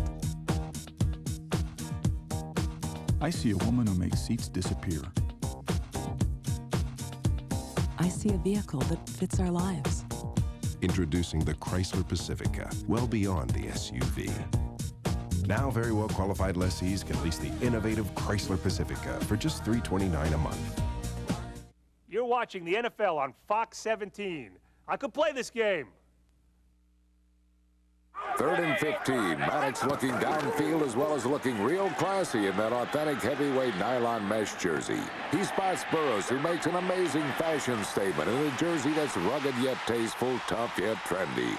That's a grass stain. Warm water and tumble dry low. That's a nice game ball, too. Get whatever's on the field by calling 877-NFL-SHOP. For a free team catalog of NFL gear, call now or visit NFL Shop on NFL.com. Cowher's got to be happy with that stylish hat polo shirt combo. Here at halftime at the Louisiana Superdome. Saints on top 6-3, and so far you take a look at the halftime stats, Baldy, and the numbers, I don't know, they're pretty much indicative of actually what's happening in this first half. Not a whole lot of anything. The Cubs can produce better numbers, okay? And maybe they will and get themselves to the World Series here today. But that was bad football. I mean, any way you want to look at it, lack of concentration here, the drops, the execution, the ability to control timeouts and run the clock. I mean, it was a bad finish. And, you know, I think you got to look at right now, who wants to win this game? Right. And I think the Bears right now, Cordell Stewart is struggling. And they're not giving him any confidence. They're not giving him a chance to do anything. If the Bears make a change at quarterback and they want to win this game, I think that would be a good thing to do.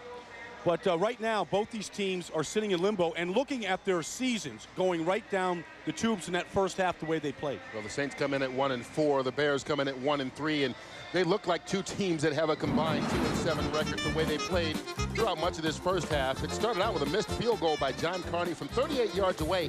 Third most accurate kicker in the National Football League right now, and he couldn't do it. And then it just got uglier from there. Well, I think the music is good. You know, and Paul Kelly, our audio maestro, put this together. I mean, it's little New Orleans swing here. And this is a whole season of lowlights in one half. So maybe they got it all out of their system and they'll be ready to play this half. I would think that both coaches wouldn't play any music. And the music that they were listening to in the locker room was just nothing but expletives. And Haslett's just doing his best to try and hold it in right now. But all these players deserve to be lit up here at halftime today. When you've got a game like this where you just see sloppy play all over the place, is it easy to regroup in the second half? Or, I mean, this is one of those things that all you're doing is fighting to just hold on? Well, you have to flush it. You've got to completely flush it. You have to say, look, no team has begun to execute any kind of a game plan, so the game plan is still intact. These defenses aren't playing great. It's the aptitude of the offenses is what it is, and you have to see that clearly.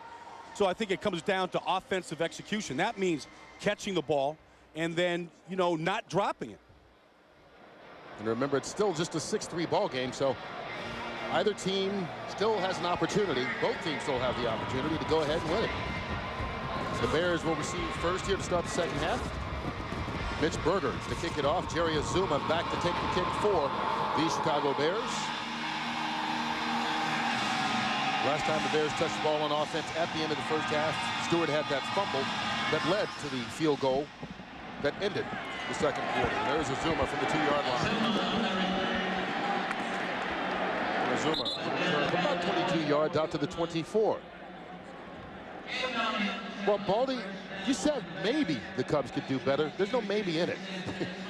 Yeah, I mean, look at the Bears scoring this year. They scored 29 points now in 4.5 games. And look at the Cubs. Just in the NLCS now, 33 runs.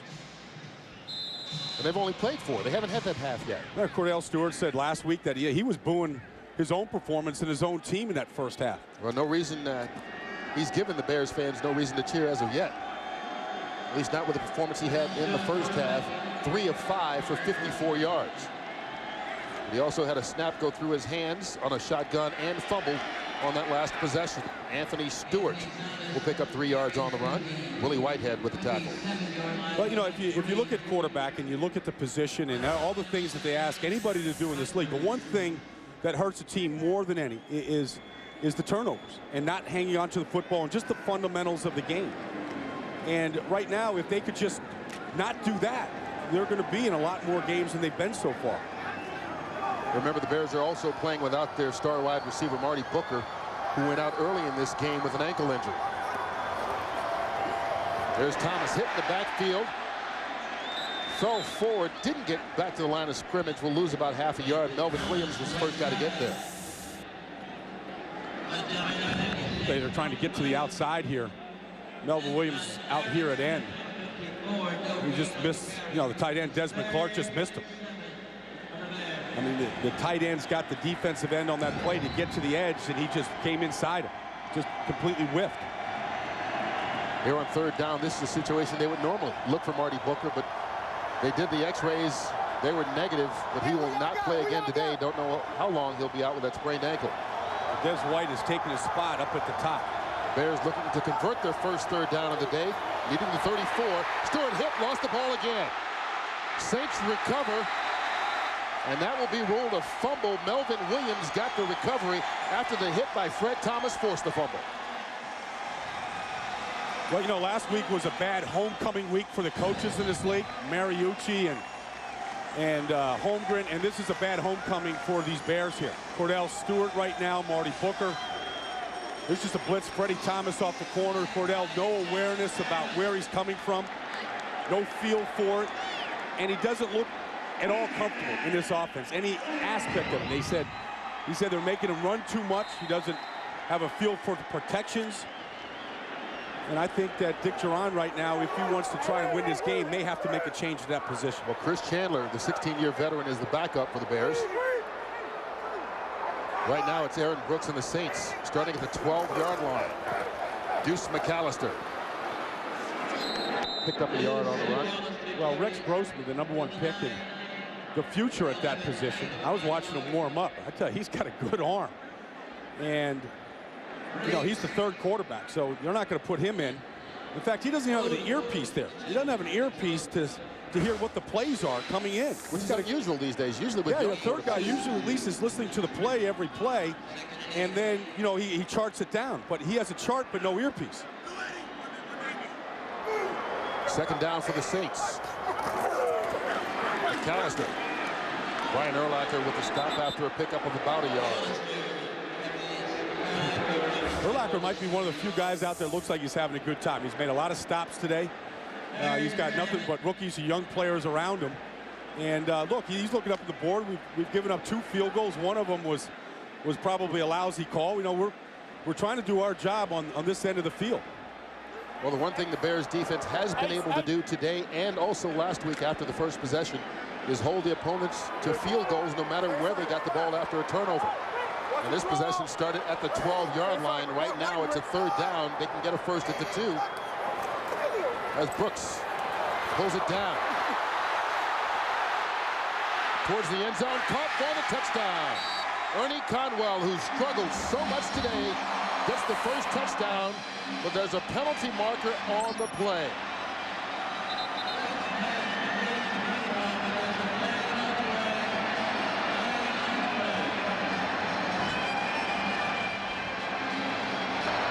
Number 72 of the offense was illegally downfield before the pass. That's a 5-yard penalty, repeat third down. That's on the left tackle, Wayne Gandy, and this is indicative of the Saints' day. Yeah, it is. Wayne Gandy, I mean, you can see, here he is at the left tackle. Now Aaron Brooks going to pull this ball down. And well, you got Kendall Jaycox down there trying to throw a block. I mean, offensive linemen here are in no man's land. They're blocking. They don't know if Aaron Brooks is going to run it here. That's a... It's just a bad call. Well, it takes the touchdown off the board. Also backs him up 5 yards, so now it's in 3rd and long. There was not an eligible receiver downfield. The play results in a touchdown. Okay, so it wasn't a bad call. It was a bad announcement that there was a penalty, because now there is no penalty. The touchdown will stand, and the Bears will extend the lead, and Dick Duran can't believe that. Yeah, Dick Duran, I mean, this is the end of the half. Now this, you take the touchdown off the board, you put the touchdown back on the board. Jim Haslett almost cracked a smile there. How do you make the call saying he was downfield and then later on decide actually he wasn't? Because that's not a play that they reviewed by replay at all. Well, first of all, Wayne Gandy wasn't downfield. Now, maybe Kendall Jaycox, you know, the left guard, maybe, but he was just blocking. He was in control with his man. And so John Carney gets the extra point, and the lead is extended to 10 points, 13-3 Saints, taking advantage of the fumble by Cordell Stewart, going in from 12 yards out for the score.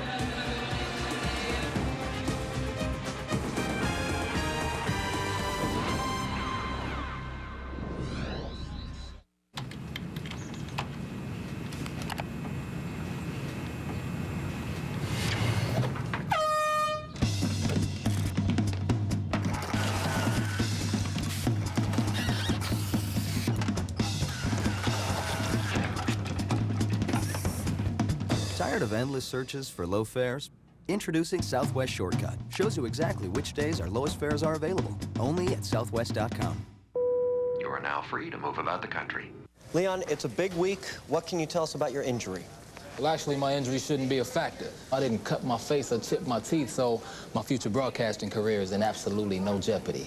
What about in the short term? Oh, well, once again, good news. This injury will in no way jeopardize the filming on my new shoe commercial. So you're definitely a go for the big game this Sunday? Oh, no. I couldn't chance it. Not with the big week ahead. Y'all mind if we shoot that again from a good side? A truck like this isn't built in a factory. It's built in the farms and fields, concrete streets and construction sites that map the landscape of an entire country. Because when Ford builds the new F-150, there are promises to keep.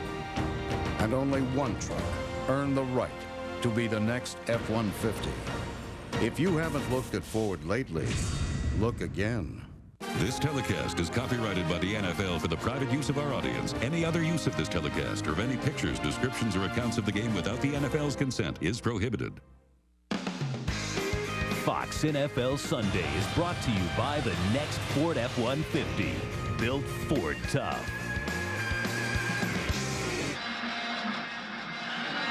Well, it's been a rough start to the second half for the Chicago Bears. Actually, a rough finish to the first, when a penalty allowed the Saints to get one more play. They kick a field goal, take the 6-3 lead. Bears come out, fumble on the opening possession at the 12-yard line, and the Saints take it in for a touchdown. And now what was a 3-3 game with 1 second left in the first half is now 13-3 New Orleans. Here's Mitch Berger. Jerry Azuma. Azuma still running. Brought down by the kicker Berger, but good field position at the 46-yard line. A return of 45. Bears hoping that will get them going.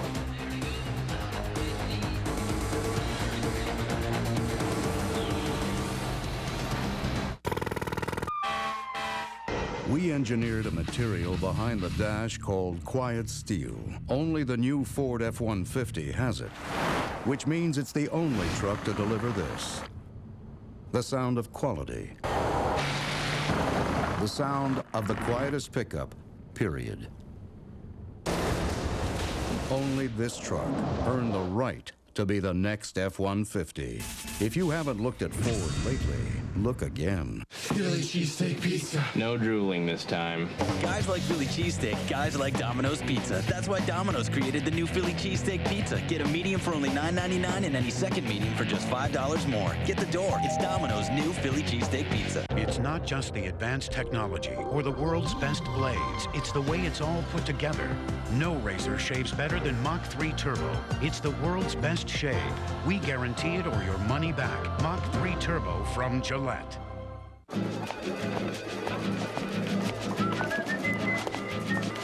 Your boss expects a report in 1 hour, but it's a gorgeous 74 degrees outside. So you handle it like a true professional. With a laptop powered by Centrino, Intel's mobile technology, you can work wirelessly in thousands of places, even Bryant Park, under your favorite tree. Intel Centrino mobile technology. The wait. I would never do anything to hurt Marissa. Is over. California. The summer's biggest sensation is back on a new night. You're sending me to a mental institution. The OC returns Wednesday, October 29th on Fox. Cordell Stewart still in at quarterback for the Bears despite 3 fumbles. 2 of them were lost. And it's just been a rough outing for him. I mean, he wasn't ready for that one on the shotgun and then got hit a couple of times and coughed up the ball, leading to points by the New Orleans Saints. His 3 fumbles have led to 10 points, and that's the difference in the ball game so far, as that one's batted at the line of scrimmage, incomplete. Well, you just got to just wonder about the psyche of Cordell Stewart. I mean, fans got on him last week in Chicago. You know, he was struggling to begin with. Then they got on him, and now this kind of performance back home in front of his crowd. I mean, last year he was the starter in Pittsburgh until they came to New Orleans, and then Bill Cowher benched him that week, and he had 70 tickets and fans, and he had to sit on the bench through that. And so the psyche here in New Orleans right now can't be strong. Here's Anthony Thomas trying to bounce it outside. Penalty flag on the play. Another flag thrown back in the secondary as well. So we got 2 flags on this play. And once again, multiple penalties. We've seen this a couple times today as well.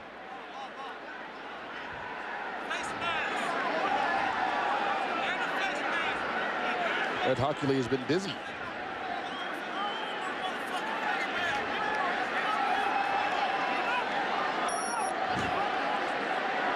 That's holding against the Bears and a face mask against the Saints.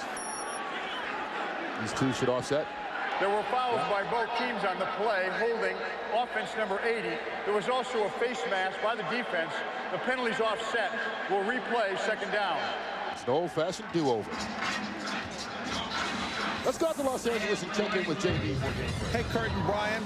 Trailing 13-3 at the half. Boy, has Carolina bounced back with 2 touchdowns in less than 5 minutes.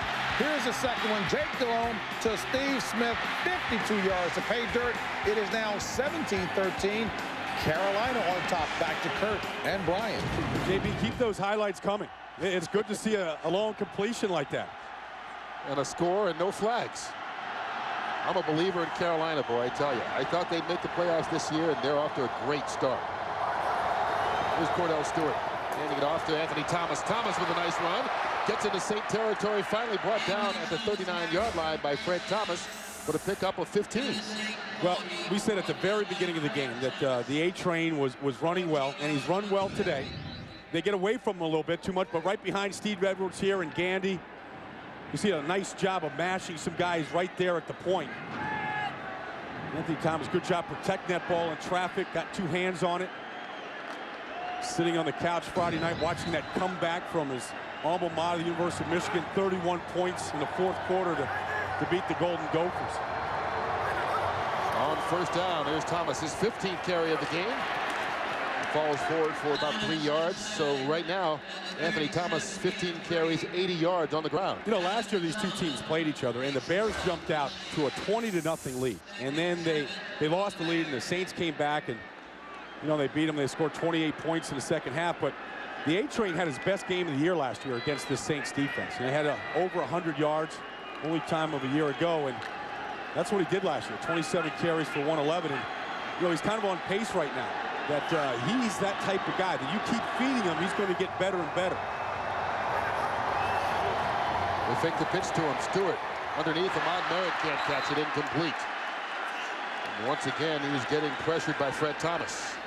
Well, they're trying to give Cordell the easiest plays they possibly can. I mean, a bootleg there, it's an easy read, it's a little play action. Remember, I showed you in the first half that in those bootlegs, you got to get deeper. You got to get deeper when you come out of here, because this guy is unblocked. That's what you're. But if you come out flat, he gets right in your face again. If you come out here, you can get around him. Another key third down for the Bears. They need to get it to the 30-yard line for the first down. They've got 3 wide receivers in. Stewart, here comes the blitz. Derek Rogers grabs it. Stewart throws it away. No flag on the play. Well, Derek Rogers just comes off the edge here. He doesn't line up as a defensive lineman. He just comes off here, and he's completely unblocked here. I mean, normally you send the back one way and the line the other way. That time, the line and the back both went the same way. Nobody picked up Rogers. Derek Rogers spent 6 years with the Miami Dolphins. This is his first season coming home to play for New Orleans. We talked about he went to St. Augustine High School. Didn't play football there. No. He was in the marching band. Yeah. He played the trumpet. His only trip to the Superdome, they did halftime one time of a Saints game when he was in high school. Brad Maynard's punt goes too far. Touchback on the play, and it's been that kind of day for the Bears. They trail by 10 here in the third quarter.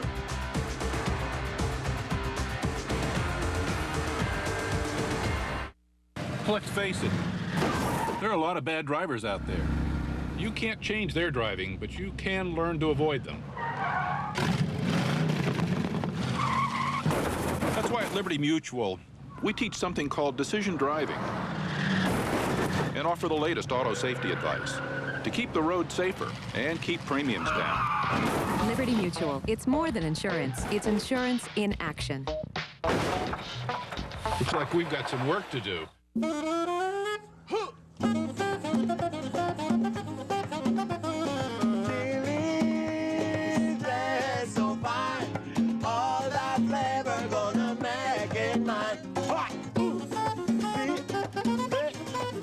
Spicy garlic and lime shrimp, fire grilled chicken, and our famous tangy baby back ribs, all on one sizzling platter.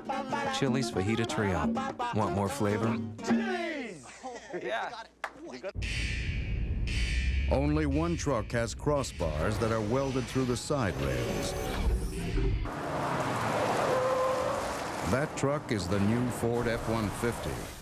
It has the strongest, toughest frame of any full-size pickup, which also gives you the highest payload. Only this truck earned the right to be the next F-150. If you haven't looked at Ford lately, look again. Someone's threatening to initiate an outbreak of a very deadly virus. To stop a weapon that has no cure, They found a body that's been infected. you need a man who knows no limits. Just do it now! The season premiere of 24, Tuesday, October 28th on Fox. Presented without commercial interruption by the next Ford F-150. Anthony Thomas, the running back for the Chicago Bears, been coached up a little bit there. Use your head on the blitz pickup. Well, you know, the reason why he wasn't in there on third down to start the season, when he blows assignments. He's not a great pass blocker, and he went the wrong way on the last play, leading to that pressure of Cordell. First down is the 20-yard line for the Saints. Here's Deuce McAllister. McAllister picks up 6 yards on the run. Well, here's the play that that last third down of the Bears. I mean, here's Anthony Thomas's man right here. They've got this picked up here. The line is sliding this way. The back goes the other way. So if you're going the wrong way, you're not giving your quarterback any kind of a chance. I mean, Olin Kreutz, you know, he probably had a few words. I mean, he's the center that's got to direct the traffic, and Anthony has to live with that right now. If you want to be a complete back in this league and respected, and you want to stay on the field, you've got to handle the pass protection part of it. Bears showing blitz. Here they come. Picked up nicely by the Saints, giving Brooks time. Going up top. Joe Horn makes the adjustment. Did he make the catch? No, incomplete. I think the Bears want some offensive pass interference. Joe Horn tried to come back inside on that ball. He was battling with Mike Brown for position. That's exactly what Brown is saying. Where's the pass interference? I mean, here's Mike Brown here, and he's going to take Joe. He's got a man-to-man on this defense. See that left hand of Joe Horn? Well, you got that cut a little bit too late, but that ball's out. Nice play by Mike Brown, but Joe Horn kind of took his left arm and threw Mike Brown out of the way to get inside. The receiver's going to get that just about every time, though. Needing the 30. Deuce McAllister on the draw. Gets it. First down, Saints. Mike Brown with the tackle. 5 yards on the run by McAllister. Deuce McAllister. Deuce McAllister. Now up to 88 yards on the day. You know, he calls himself the sleeping giant. He got another name because that guy is the calmest guy I've ever seen run the football in this league. Well, the calmest guy with that amount of passion. Well, yeah, I mean, he loves the game and all, but I mean, the guy never looks like he's breathing hard. You know, he's such a natural. Last week, you know, basically had the flu all week, was fed IVs before the game, and had his career best. We're running for 5 more here. Well, you see a lot of guys that calm, but they wind up not getting a lot of playing time, or when they do, they don't perform. He seems to be able to crank it up once he gets between those lines. Look at him. I mean, you know, he's getting hit by, you know, 5 different people on a play right between the tackles. He comes back like, yeah, didn't feel it. Get back. He doesn't never look at him like he needs oxygen, or he puts his hand up, take me out, give me a rest. Looking for his 3rd straight 100-yard performance. He gets it again. Falls forward. He'll pick up 4 yards on the run. McAllister now with 97 yards on the day. Yeah, it's time for a smile. They said they want to try to get him the ball at least 25 times a game. You know, between running and pass receiving. He's one of those guys. I mean, like Marshall Faulk, I think, kind of started that position, that hybrid, the guy that can line up at wide receiver, run routes better than wide receivers, and still carry the ball. And he's the next coming of that kind of guy. Well, you mentioned 25 touches. He's got 24 right now. 22 carries and 2 receptions. They're on 3rd down. They give it to him. He won't get it this time, though. He stopped in the backfield. Alfonso Boone with the tackle. Let's go back out to L.A. and JB. Hey, Kurt and Brian, take a look at Brad Johnson. He ran this to the left in the first half. Why not go to the right? Play action. Boot hooking up with Todd Yoder. Yoder's 2nd touchdown of the day. His first 2-touchdown day. Bucks up by 1. And the Cowboys capitalize on a 10-play, 80-yard drive with Troy Hembert's 1-yard run. Cowboys up by 10. Wow, Brian, over Philly. Back to Kurt and Brian. Yeah, that's not a Dave Campo coach team anymore. Where the Eagles, you know, beat up on them 6 times in a row. That team, Bill Parcells, has earned a good chunk of that money already this year. R.W. McQuarters will watch this one go out of bounds. Mitch Berger's punt will be spotted right at the 24.5-yard line.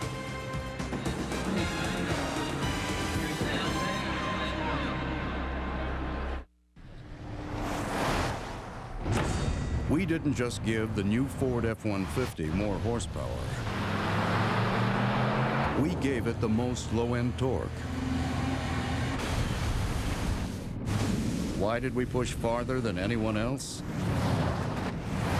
So you could do more than anyone else.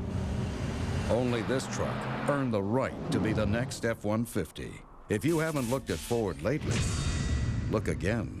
When Taco Bell first created the Zesty Chicken Bowl, we thought we'd freshly prepare them right at your table.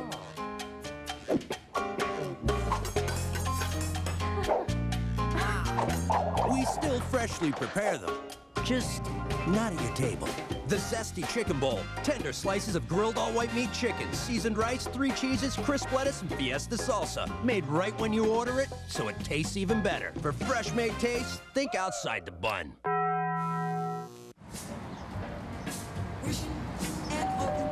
Hey, Ricky, Bill from down the block. Saw your dog got out. Anyway, I chased him about a block down. Took a header into a thorn bush. You know what? I'm scratched up, but okay. Don't worry about me. The dog is what's important. I don't have a dog. If you really want tickets to the game, just use your Visa. It's the card you know they'll take everywhere you want to be. Visa, proud sponsor of the NFL. Fox NFL Sunday is brought to you by Southwest Airlines. Friendly nonstop service all across the country. Southwest Airlines, a symbol of freedom. By Taco Bell, where you can spice up the night. By Budweiser, grab a cold fresh Budweiser, it's game time. And by Sprint, proudly offering picture mail and PCS Vision picture phones. Did you ever see that in Catholic school? I was going to say, you let the nun out of the convent, and you know, you put them in New Orleans, and they want to start having a good time. It's a lethal combination. Bears will begin at the 25-yard line. Cordell Stewart still in the quarterback. Here comes the blitz again. Stewart brings it down, runs it. And Stewart will pick up 7 yards on the play. Charles Grant in there on the tackle, along with Tabucky Jones. Yeah, you mentioned Charles Grant. You know, that was a strategic change for the Saints today. Charles Grant has been playing left end, been getting double teamed every week, and sack totals were down. He's a good football player. But today they put him at right end, where he's working against Mike Gandy, and it's been a good change because he's having a very productive day. 2 sacks and 2 forced fumbles for their #1 pick last year out of the University of Georgia. Bears putting a tight end and a tackle over there to try and slow him down a little bit right now. There's movement. And Jonathan Sullivan, the first-round pick this year out of the University of Georgia. False start offense. Mike Gandy. Number 79. 5-yard penalty, still second down. Instead, it was Steve Edwards, the left guard. He's called for the false start. Well, last week, the Bears' offensive line got flagged 6 times for holding. I mean, the most in the league this year. 6 holding calls in the game. The only one that didn't get one was Olin Kreutz, and they still survived all that. In fact, right now down 13-3. It looks a lot like their game against the Raiders last week, except they got down 18-3 and still found a way to come back and win that game. It was 18-6 in the 4th quarter, and they came back and won that game. Here's Anthony Thomas. Tripped up in the backfield. Orlando Ruff. Middle linebacker gets in there and makes the stop. Orlando Ruff has just started his 2nd game for the Saints. They made a couple of changes when they were struggling, and Orlando Ruff only played 32 plays last week, but had 10 tackles. And since I've been watching the Saints in the late 90s, they've been going through middle linebackers. They've been able to find one. You know, Brian Cox was here at the end of his career. Kevin Mitchell moved on. Darren Smith is more of an outside linebacker. Charlie Clemens, that was a bad experiment. They brought him in from the Rams. Here on 3rd down, Bears need the 35. Stewart completes it. Des White looks like he got enough yardage. We'll see where they spot it. Fred Thomas forced him out of bounds. Well, the Bears are going to get the first down here. Good throw on 3rd down by Cordell, but they go back to those middle linebackers in the Saints. I mean, that's the heartbeat of your defense. And I always look at that middle linebacker position. If that guy is fast, you know, Urlacher's fast, it makes your defense look faster. And Orlando Ruff in there right now, you know, he's not really, I don't think, the future. He's playing well right now. He was in San Diego, got X'd out there when Marty Schottenheimer came. They got a young guy, C. Grant, that they still want to try to get on the field. So they're going to keep experimenting with that position. Bears on 1st down. Stewart rifles that one in there, and Des White makes another nice catch right in front of Fred Thomas. Into Saints territory, a pickup of 18.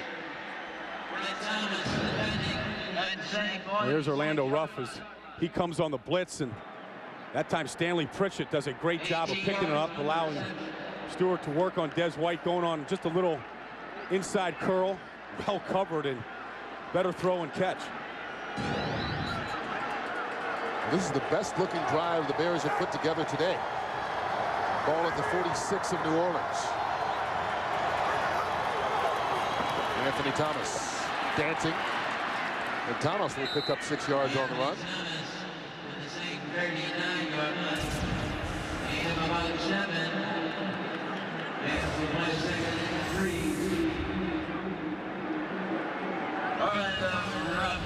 You know, as well as Anthony Thomas has been running the football the last 3 weeks, the Bears should have a better offense. I mean, everyone always says, you know, you're having trouble throwing the football and struggling getting the ball down the field, run the ball better. Well, they're running the ball well enough. The passing game and what Cordell can do has to get better. They're taking enough pressure. Yeah, 87 yards by Stewart through 3 quarters. He'll add to that total. Get right about that 90-yard mark as he gets close to that first down marker. Derek Rogers with the tackle once again. Well, Anthony Thomas has really picked it up week by week. He's gotten better. The numbers have gotten bigger. And it eventually led to that win last week over the Oakland Raiders at home. So far today, he is piling up the numbers once again. 18 carries for 91 yards. Yeah, it's still the mental part of the game. It's still the protection part, the passing game that is preventing him from being one of those backs that rolls off your tongue when you talk about the great backs in this league. Stewart on first down. Pressured again. Pulls it down and runs with it. And he got enough for a first down. A run of 11 yards by Cordell. Kenny Smith chased him out of bounds.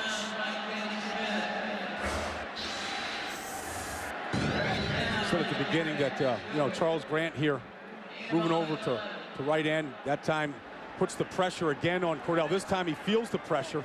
And I think Cordell's tired of getting hit from the blind side.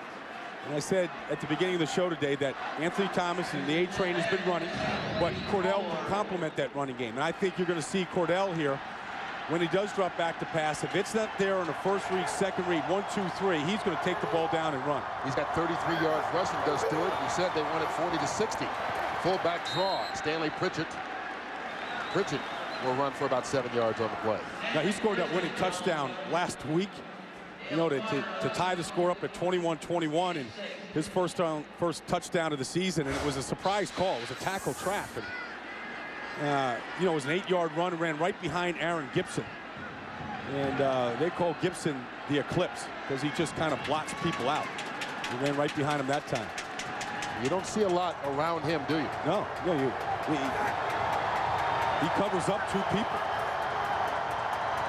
9th play of the drive. Anthony Thomas.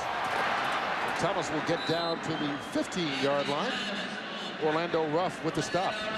Maybe about a yard short of the first down. So reminiscent of last week, Kurt. I mean, last week, they drive the ball, and then they couldn't get points when they had an opportunity. Missed field goals, touchdowns to the whole thing, and then they put together in the second half. They stayed with the run like they are right now. And then they were able to get the ball in the end zone twice to Marty Booker and to Stanley Pritchett. And the Bears will let the clock wind down on the third quarter. A quarter that we've seen only one score. And that came courtesy of actually Cordell Stewart's fumble, which led to a touchdown by the Saints and gave New Orleans a 13-3 lead after 3. Fox NFL Sunday will continue after this word from your local Fox station. You're watching the NFL on Fox. Well, listen, I gotta go, but my love to the wife. All right. How's your friend in New York? Doing great, ma'am. Thank you. Good. Could I call my mom? Sure. She's in Florida. That's nice. Say goodbye to worrying about long-distance bills. Introducing SBC All-Distance Service, now in Michigan. Unlimited nationwide long-distance local service and more for just $43.95 a month, guaranteed. One more way, we bring it all home.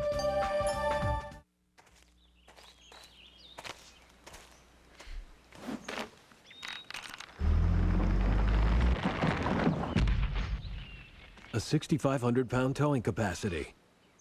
Just one of the many reasons the trail-rated Jeep Grand Cherokee is so capable. Get 0% financing for 60 months or a $3,500 cash allowance, plus our 770 powertrain limited warranty. If it's not trail-rated, it's not a Jeep 4x4. The best values in America just got better.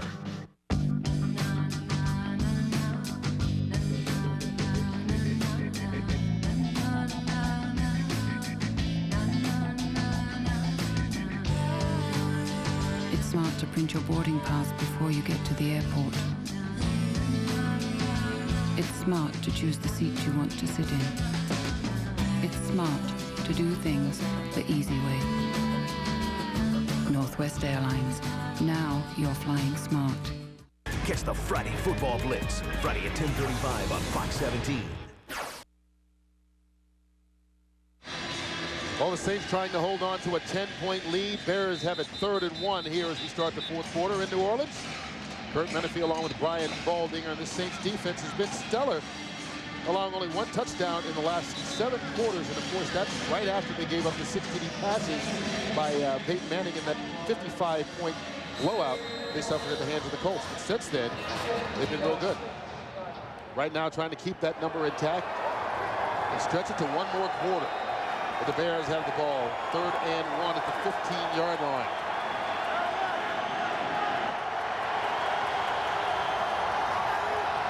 Crowd getting into it for the first time today. Anthony Thomas will pick up the first down for the Bears. And that's the Bears' 5th first down on this drive. They only had 6 the entire game before this possession. Well, the Bears made a switch today. They took the offensive coordinator, John Shoup, and they put him upstairs. He's calling the game from up top. He's not in hiding. He's not trying to not look at this thing, but he's calling the plays from up top. And then Greg Olson downstairs is the quarterback coach. He's working with the quarterbacks today. A little shoop. Yeah, there it is, huh? You have this in your iPod? No. I don't want to have to explain what the iPod is. I think we're the old people that don't know. We just found out. Kids have known about it for a long time. Here's Anthony Thomas. He slipped. And that cost him. He falls forward to the line of scrimmage. You know what the iPod is. The little musical MP3 thing. You put all your CDs. I don't want to get all the record travel. companies mad at me for not paying my 99 cents for a song. No, you still pay for it. You just put it on there, and that's how you carry it around. I see. Well, I still haven't given up any money. And the Saints still haven't given up a touchdown here. Is Elvis in your iPod, maybe? Yeah, Elvis is in there. Does Elvis have an iPod? What would Elvis be singing right now to the Saints? It wouldn't be the Shoop Shoop song. Would it? The blue suede Shoops. Play clock down to 3. Bears get it off. Stewart pump fake. Going for Des White. And, Thomas. Fred Thomas made the adjustment. Once holding, won't get it, but he broke it up and saved the touchdown. Des White played defensive back on his play. He knew he had no shot at catching this ball. Watch Des White. I mean, he saves this play. Des White's going to do that little post corner move. Fred Thomas is all over. And watch Des White. He can't get it. He played defensive back. That was a great play by Des, saving an interception or potential interception. Well, 3rd and 11, you can see they are the worst team in the league at 3rd and 8 or more. Only 1 of 23 on the year. That's 4%. Far below the league average. Here's Stewart. Towards the end zone. David Terrell made the catch. Did he get his feet in? No. Out of bounds. Dale Carter was there with him. Didn't give him any room. I tell you, Dale Carter played that perfect. He played that fade route from the very beginning. And what you want to do as a corner is force the receiver basically out of bounds. And that's where David Terrell was, out of bounds on the throw. That's what a big physical corner can do, force the wide receiver to go too wide.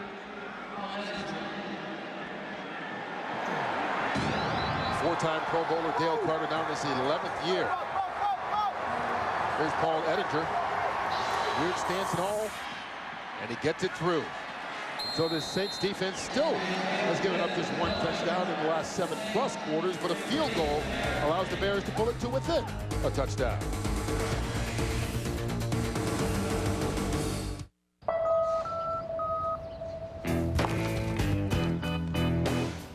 Wireless troubles? My phone works here, not there. Same with voicemail, email. Sprint is different.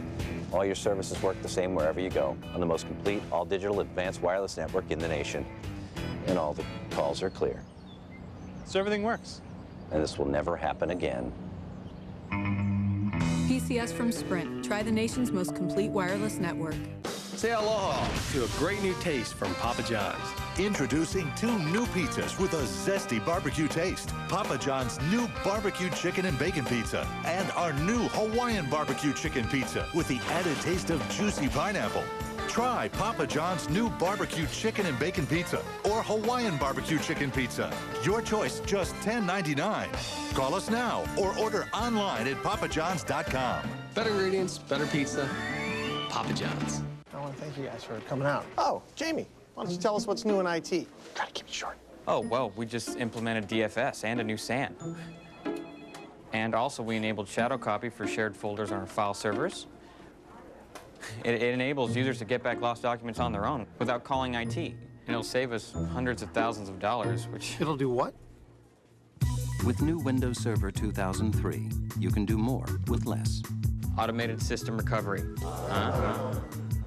Access NFL.com Field Pass and listen to live radio broadcasts of over 200 NFL games. Get your Field Pass today, only on NFL.com. Fox NFL Sunday is brought to you by Microsoft. Your potential, our passion. Well, the Bears cap off a nice long 8-minute possession. They go 62 yards, and Paul Edinger gets a field goal. 5 of their 11 first downs on the day, nearly half, were on that possession. And it pulls them to within a touchdown early on in the fourth quarter as Edinger kicks it off to Dante Stallworth at the 5. He lost the football but fumbled it out of bounds. We'll go back to the spot where he fumbled it, right at the 30-yard line. He makes me nervous. Try big Tim Haslett.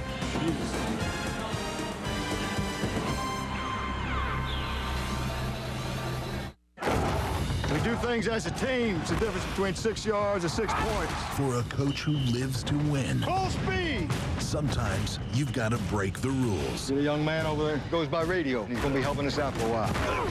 This Saturday night, experience a special sneak preview that will leave you cheering.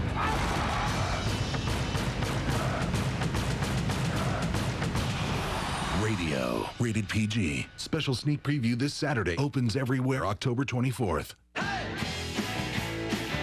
At TGI Fridays, every bite is twice as good. Because our double glazed ribs feature 2 bold flavors. First, they're basted with our rich, smoky Tennessee glaze. And then finished with Friday's tangy barbecue sauce. Tear into Friday's tender double glazed ribs. Glazed twice for a one-of-a-kind taste. Double glazed ribs, only at Fridays. They said its off-road capabilities verged on overkill. Tow rag. They said others may be as quick, capable, and handle as sharply, but few can match it on all of the above. Tow rag. They said it was everything you could want in a luxury SUV, but for 20 grand less. In fact, the only thing the experts couldn't say was the name. Touareg. Introducing the Touareg, easily named Car and Driver's Best Luxury SUV for 2003. Fox NFL Sunday is brought to you by Radio, starring Cuba Gooding Jr. and Ed Harris in theaters October 24th, rated PG. By TGI Fridays double glazed baby back ribs, glazed twice for a one-of-a-kind taste, only at Fridays. By Midas. And by Volkswagen. On the road of life, there are passengers and there are drivers. Well, this is not the Kansas City Chiefs offense. A lot of running today. Neither team has passed for 100 yards, while both teams have run for more than 100 yards. Here's Aaron Brooks. Completes it. Boo Williams. And the tight end will pick up 9 yards on the play. Ryan Urlacher with the tackle. And, you know, with a name like Boo Williams, sometimes that can be confusing. You know, when you hear noises in the stands, but that actually brought a reaction of boo out from the fans here. He's looking for something to cheer about. It's a little bit awkward when they start yelling boo out there. Well, you can look at it if that's your name. Because you could have said that for most of the game from the Saints offense. But if it's your name, you always say, well, they like me, no matter what you do. That's you know? true. Second and short, Deuce McAllister. And that puts McAllister over the 100-yard mark for the day. Also moves the chains with a first down. Lance Briggs on the tackle after McAllister picked up 8. Well, I'm looking at the defensive coordinator of the Bears down there, Greg Blash. You know, he's a native here of Louisiana. Went out to dinner with his mom and dad. They're 87 years old last night. And, you know, he's the guy that has got to play 6 rookies out there. I mean, 6 different rookies are playing, 3 starting for the Bears. And he's holding his breath every single week as these rookies try to gain a little bit of experience. But last week, they were able to make a couple of turnovers in the second half that swung that game in the win against the Raiders. On first down. Play fake. Brooks. And he completes that one out to Joe Horn. Mike Green with the tackle. Well, this Bears defense started 3 rookies on the day, and one of them Charles Tillman got a couple of early pass interference penalties. You know that drove Bloss crazy because his quote, I love this quote. He says rookies generally know more about Game Boys than game plans. Game Boys is a football game? It's a video. Video game? You know iPod, but you don't know Game Boys. No, I've never played a video game in my life. I played Pong 20 years ago. Atari, you're a little bit behind, Baldy. They've got new games after that? Yeah, they do. More than every 10 seconds, you hear Pong. Here's Brooks under pressure. Threw it too high for Horn, incomplete. There's only one other team in the league right now that has more rookies on the roster than the Bears. That's the San Diego Chargers. Chargers have 13 rookies. The Bears have 12, and most of them are playing. You notice anything in common with most of those teams? Yeah. You know, they're not winning games. Yeah, they're bad football teams right now, and that's, you know, Greg Blash knows that. He knows that, you know, you can't just flash. As a rookie player, you can't. He had a good play here. You got to be good every single play to be, to have a good defense in the league. And with young guys, rookies, they're going to make a lot of mistakes. On 3rd and short, they need the 42. Brooks bringing it down, running, gets the first down. He's dragged out by Alex Brown. But the Saints will convert once again on the 7-yard run by Aaron Brooks. Well, Brooks isn't a guy that wants to run the ball. He has an elusiveness to him. And he also, I think, has the skinniest legs in the National Football League. You look at him in practice and you go, and those are like those young Philly pins, like a young colt. But he is elusive. I mean, he can still get out of trouble and scramble and get a first down and rescue a play like that. Small legs and all, he's durable, though. Oh, yeah. Yeah, he lines up to play. On first down from the 38. McAllister hit by Joe Odom, one of those rookies for the Bears defense, and dropped for a loss of a yard. And Odom, of course, starting because of the injury to Warwick Holdman. Holdman sprained his ankle and knee last week. Will miss about 2 weeks. But I mean, those legs, they get him out of a lot of trouble, though. Knock-kneed, long-legged, knock-kneed guy. They said that they got to try to slow his feet down when he's in the shotgun. That, he's already back there 5 or 6 yards, and he gets the ball. He wants to take a normal drop and puts him back too far.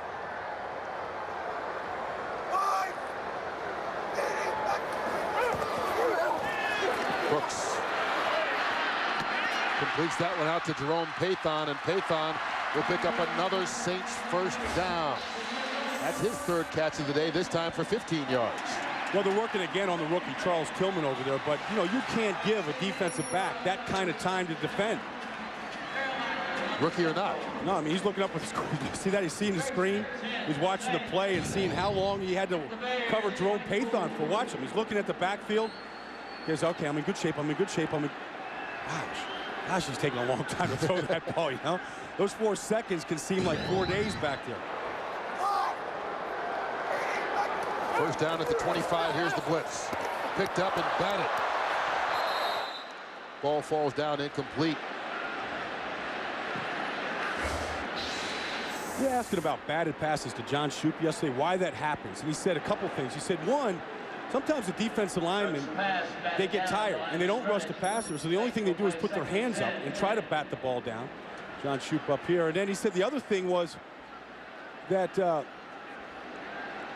defensive linemen feel like the quarterbacks are getting rid of the ball so quickly, so they stop rushing. And they just go instead of trying to tip the pass. And Alphonse Boone, he tipped a few passes last week for Chicago. Here's Brooks on 2nd down. The screen pass didn't work. Deuce McAllister was covered out there by Brian Urlacher. Well, Urlacher, he smelt this out right away. I mean, he's going to go pretty much where Deuce McAllister goes initially to begin with. And they were trying to get the ball to McAllister. Here's Urlacher. I mean, he's just keying right on him. He beats McAllister to the play. That's where you drop back and McAllister goes, why did he run that play? He already knows it. Urlacher trying to lead the charge today with those 2 rookie linebackers on either side of him. He's got 6 tackles. And as you said, sniffed that one out from the get-go. So it's a 3rd down for the Saints. They need the 15-yard line. Flags on the play before the ball was snapped. False start, offense, number 44. 5-yard penalty, still third down. It's on the fullback, Terrell Smith. Somebody's got to tell Haslett to breathe. Bad things happen when you stop. You don't take it. I think he's frustrated by the fact so many of his penalties have been just simple guys moving too early or two guys moving at once.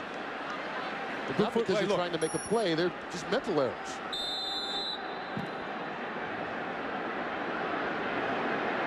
This one backs him up into a 3rd and 15.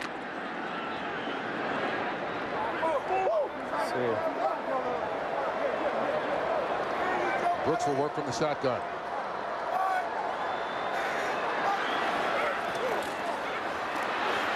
Steps up, fires, Pathon down inside the 10 to the 7. 23 yards on the reception by Jerome Pathon, and a first down for the Saints. Well, Aaron Brooks had a nice pocket that time. They picked up Urlacher coming on the outside. Here's Urlacher here. This is 6-on-5 up front. They keep McAllister in up here, does a great job on the outside. Running into a zone in a big open spot between Mike Green, the deep safety, and everything underneath it. Well, the dead spot of the field. Pathon's had a nice day today. He's one guy that has caught everything thrown to him today. First and goal from the 7. Deuce McAllister falls forward for a pickup of just a yard on the play. Joe Odom with the tackle. Is this Deuce time? Well, it is, but you know, you look at the bigger picture of this right now. It's the Saints season, Kurt. At 1-4, at home here, already losing to Indianapolis here. With Atlanta next week, if they're going to make any kind of a move, they have to win the game today. And you got to finish a team like Chicago right now when you have them on the ropes like they've had them most of the day, but really haven't put a good drive together all day. This is the best one so far, with a chance to put a little knockout punch into this team. This is the 12th play of that drive. From the 6, Brooks being pressured by Alfonso Boone, and they'll just throw it away. Well, last week they had 350 yards offense. They only scored 13 points. You know what? It wasn't enough against Carolina. Right now they've got 13 points again, but on 266 yards, with a chance to add more. Yeah, we've seen Greg Bloss's defense hold them, with the exception of the possession they got down at the 12-yard line on the first possession of the second half.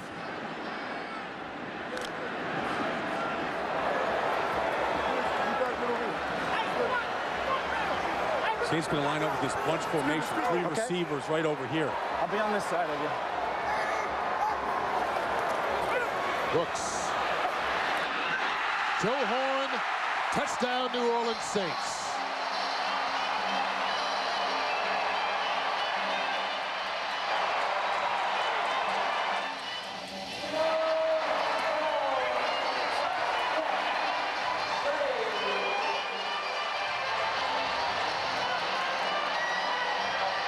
Horn's 3rd touchdown catch of the season.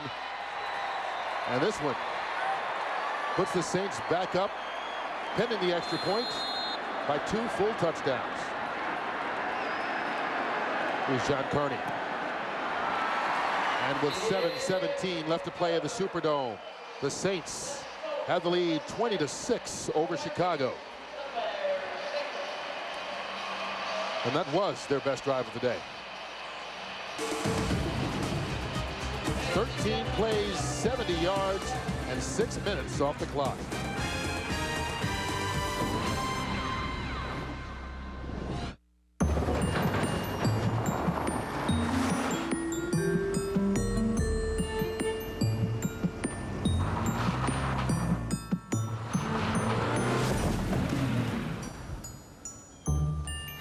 Beautiful. Why did Car and Driver name it Best Luxury SUV for 2003? Well, there's this. 4X Motion all-wheel drive. Beautiful. Touareg, the Volkswagen that does what other Volkswagens don't.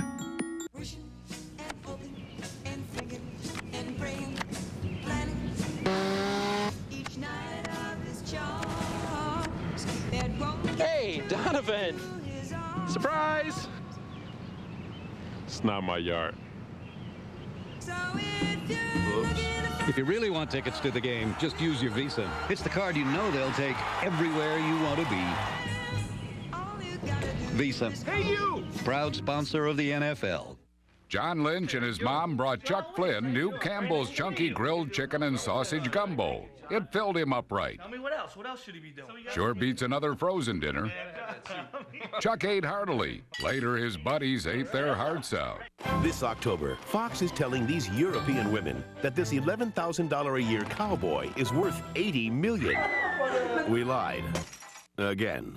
He's rich. The next Joe Millionaire, Monday, October 20th on Fox. From executive producer Jerry Bruckheimer. Why does it matter who our parents are? Comes a provocative new series that critics are calling madly entertaining at every burning turn. I want you. His father is the district attorney. Let's take him down. Skin, the series premiere, Monday, October 20th on Fox. Well, it took them a while, but the Saints put together their best drive of the day, culminating in a touchdown pass from Aaron Brooks to Joe Horn, and now the lead's 20-6 with 7:18 left to go here in the fourth quarter. The Horn section playing some sweet music right now. That's pretty good. Horn section, sweet music, touchdown. I tried. Ahmad Merritt with the return. Out to the 28-yard line. And that's where Cordell Stewart will try to lead the comeback, down by 2 touchdowns.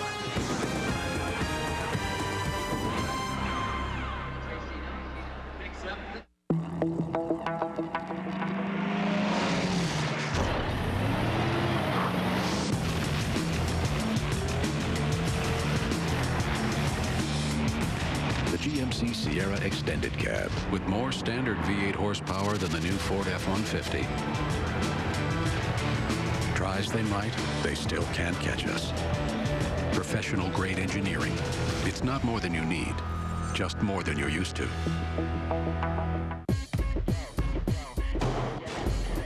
I create. I create. I create. I create. I create. I create. I create. I create. I create. I create believers, nightmares, posters, victories. The truth. I create with freestyle. Freestyle. Get live October 16th. NBA Live 2004. Ready for everyone. What do you create? EA Sports. It's in the game. I break for yard sales. I break for animals. I break for donuts. Chocolate. My grandkids. Boys. I break for little old ladies. Bingo. Leprechauns. UFOs. I break for free oil changes.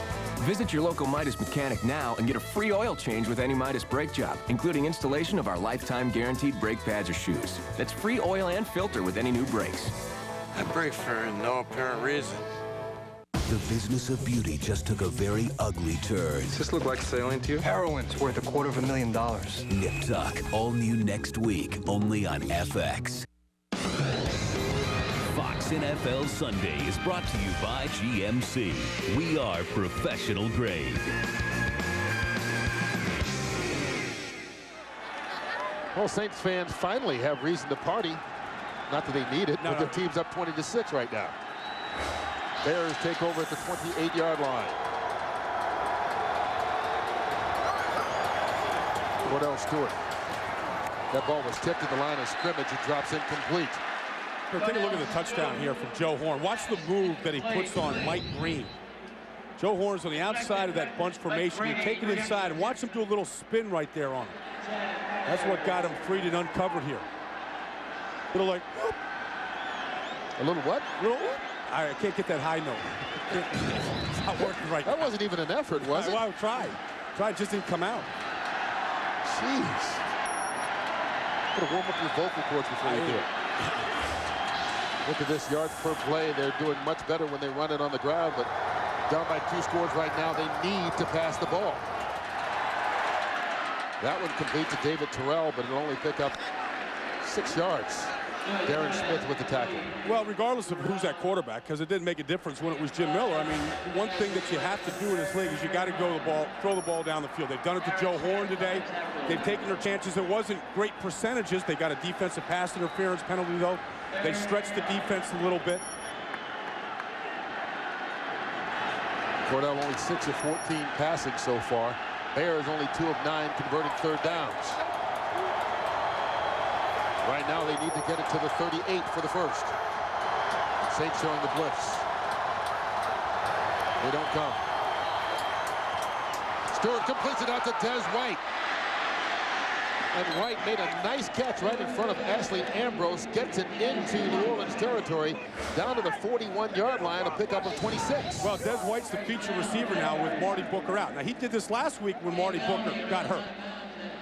Just a great catch against Ashley Ambrose. Took the ball right out of the air.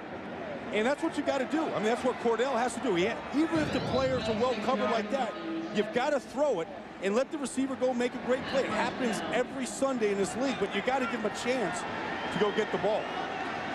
10 teams have come back from 10, or 4 teams have come back from 10+ down in the fourth quarter this season, including the Bears last Sunday against the Oakland Raiders. That one incomplete. We complete a pass out to L.A. for JB. Hey, Kurt, Chicago fans do have a lot to cheer about. That man there is Sammy Sosa, 2 home runs, contributing to the 10 in LCS record by the Cubs, who lead the Marlins 3-1, looking for their first World Series appearance since 1945. Baseball follows football immediately. Yankees, Red Sox, obviously Yankees up 2-1 in that one. Back to Kurt and Brian. Nice pitching matchup. Carlos Zambrano against Josh Beckett in the game. The Marlins, people talk must win. This is a must win. You don't lose, your season's over. Cubs win, they're in the World Series. I think the Bears need a little of Sammy Sosa's pop. That's kind of a duck, but it's completed. Ahmad Merritt makes his first catch of the season down to the 20-yard line and a pickup of 21. Cordell was telling us, he goes, the time I feel most comfortable is when we're in a hurry-up offense and I could just call just a couple of different plays and feel comfortable with them. Right now, a couple of big throws from him. 2 wide receivers that were well covered, but he still threw the ball.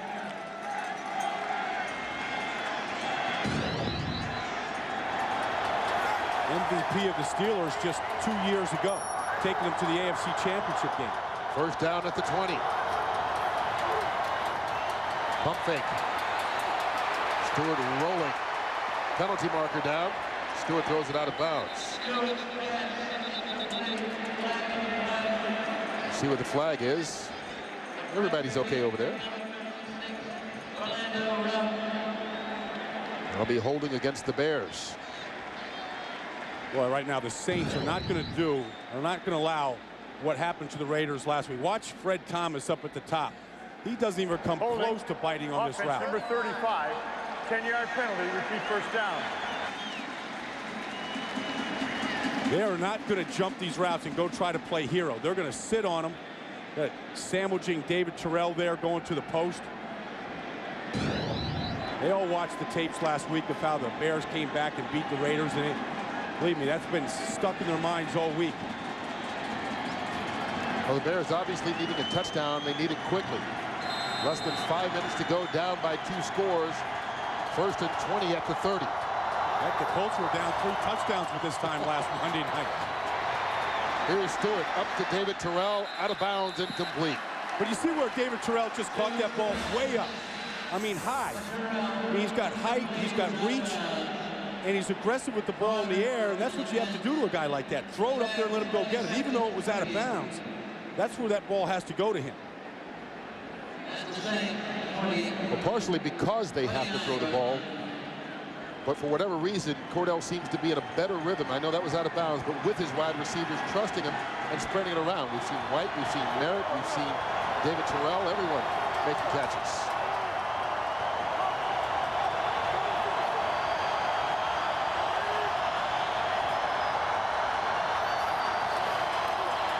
Stewart on the option. Derek Rogers will bring him down after a pickup of 6 yards. You got a question to call. I mean, look, he picks up 7 yards, but you're running the clock right now. You've got these receivers out there. They've all made good catches. We just talked about on this drive. You got to throw the ball down the field, let those guys go make the play. I mean, to try and trick him right now with draws and quarterback runs, I mean, I think you're out of time for that. See the clock down to 4:17. Bears do have all 3 of their timeouts, but once again, down by 14 points this late. They need to score in a hurry. Play clock down to 2, and the Bears are forced to use one of those timeouts. And this goes back to the running play because the clock continued, the play clock continued, and it forced them to burn a timeout.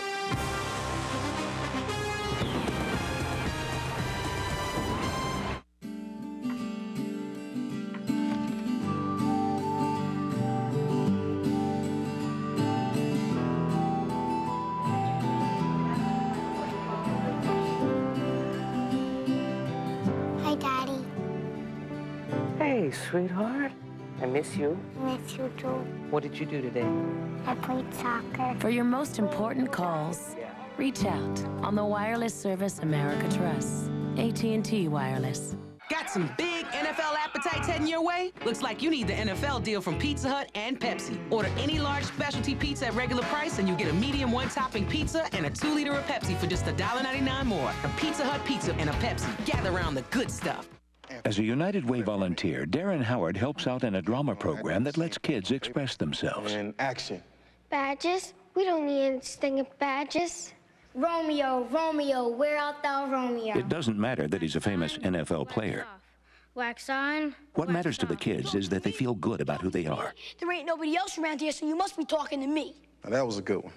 I'm the king of the world! You don't have to be Darren Howard to make a difference in your community.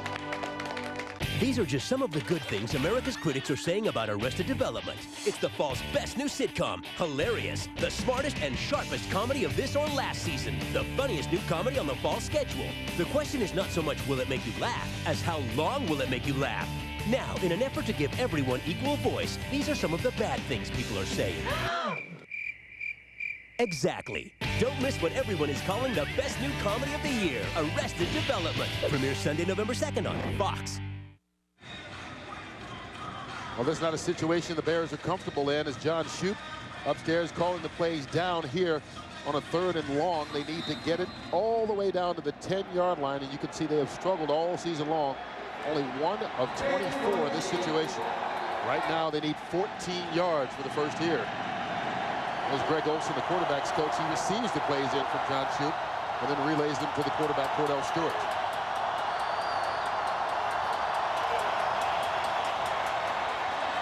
Desmond Clark, first down Bears inside the 10. Clark down at the 7-yard line, a gain of 17. Olin Kreutz is telling everybody to hurry up. You know, let's get to the huddle, let's get the play, and the Bears are just walking back to the huddle here. Yeah, the clock isn't exactly their best friend at this moment. I mean, Olin Kreutz gets to the Pro Bowl for a reason. He understands the clock, the time, the place in the field where they're at. Pulling out the signals and protection right now. Then to the last 2, and the 2 before that is an alternate. There's that pitch fake again, and the quarterback runs it. Stewart down to the 5. Grady Jackson with the tackle, but the clock keeps going. They do have those 2 timeouts, but once again, they know they need another touchdown after this one should they get it. Well, look, I mean, Anthony Thomas got over 100 yards today. Has he got over 100, Kurt? He's right there. Anthony Thomas has 96 yards on 21 carries. You're going to just use Anthony as a decoy here and run the clock. I take my shots to the end zone with receivers that are 6'3" like David Terrell right here. A big 6'1" strong Des White out there. Stewart going up for Terrell, fighting with Dale Carter, out of bounds. Carter had good coverage there. So they threw a touchdown pass to David Terrell against Minnesota. What they did was they threw it to his back shoulder, what they call a fade stop. That's the route you need here, where you throw it really to the front pylon, and the defender has no chance for the ball. Have him out of bounds here does no good.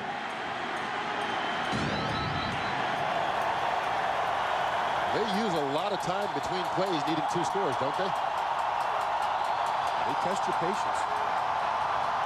We're on 3rd and goal. Stewart will run it. He'll only pick up a yard on the play. It'll be 4th and goal from the 4. Jay Bellamy saving the touchdown. The one thing about Cordell Stewart, and Jim Haslett knows it as well as anybody, that when Cordell Stewart brings the ball down, he becomes a runner. He's not one of those guys that brings it down and then throws it. I mean, he just has never really got comfortable with that skill. It is still taking a long time to get this play called, and they call a timeout, so they're down to 1 timeout left, and that was called after they let about 25 seconds run off the clock. If you're going to use your timeout, down 2 touchdowns, use it early. Some bad clock management going on by the Bears right now. They have 1 timeout left on 4th down. They have to get the touchdown here, then get the ball back and get another touchdown.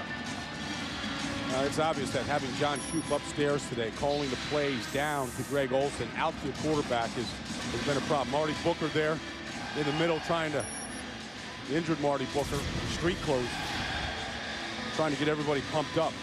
We see the Packers and Chiefs all tied at 31 right now. Wow. The Packers, part of our Fox NFL Sunday doubleheader, coming your way next week. Boy, Green Bay knocked off Seattle, an undefeated team last week, trying to do the same thing to Kansas City today. And look at Philadelphia. They've come back to take the lead in Dallas. Dallas was up by 10 points in that game, 17-7.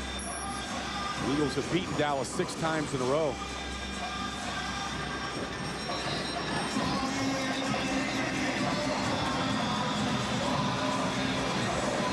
Willie Whitehead putting in a good effort today.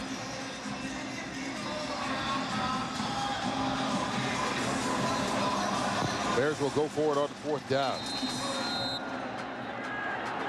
And remember, Cordell Stewart is a dangerous runner, so if you try and suck everybody back into the end zone and try and stop the pass, he can run. Well, the Saints will spy him. They'll have somebody in the middle here is going to have their eyeball right on Cordell Stewart. 4th and goal. Here's the blitz. Stewart for Des White. Got it. Made the catch. Touchdown, Chicago Bears.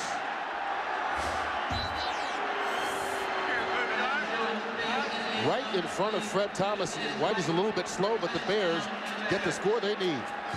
Cordell can still make some throws now. You'd like to probably have more time on the clock and a couple more timeouts here in this situation. A lot of contact there. That's the strength of Des White fighting off of Fred Thomas. Job of can you hang on to this ball? You're going to have possession of the ball, can't be moving, all those kind of things. They better hurry up and get this extra point off before New Orleans maybe try to challenge this. Because there's 2 minutes, 10 seconds left. They would have to wait for the Saints to challenge it. Do you think that's worth taking a look at? I think it's worth taking a look. It's worth a challenge. And remember, the Saints have all 3 of their timeouts, so should they lose one right here, it wouldn't be that dangerous a situation with them owning the lead. Here's Paul Ettinger for the extra point. And so the challenge will not happen. And the Bears have gotten to within 7 points.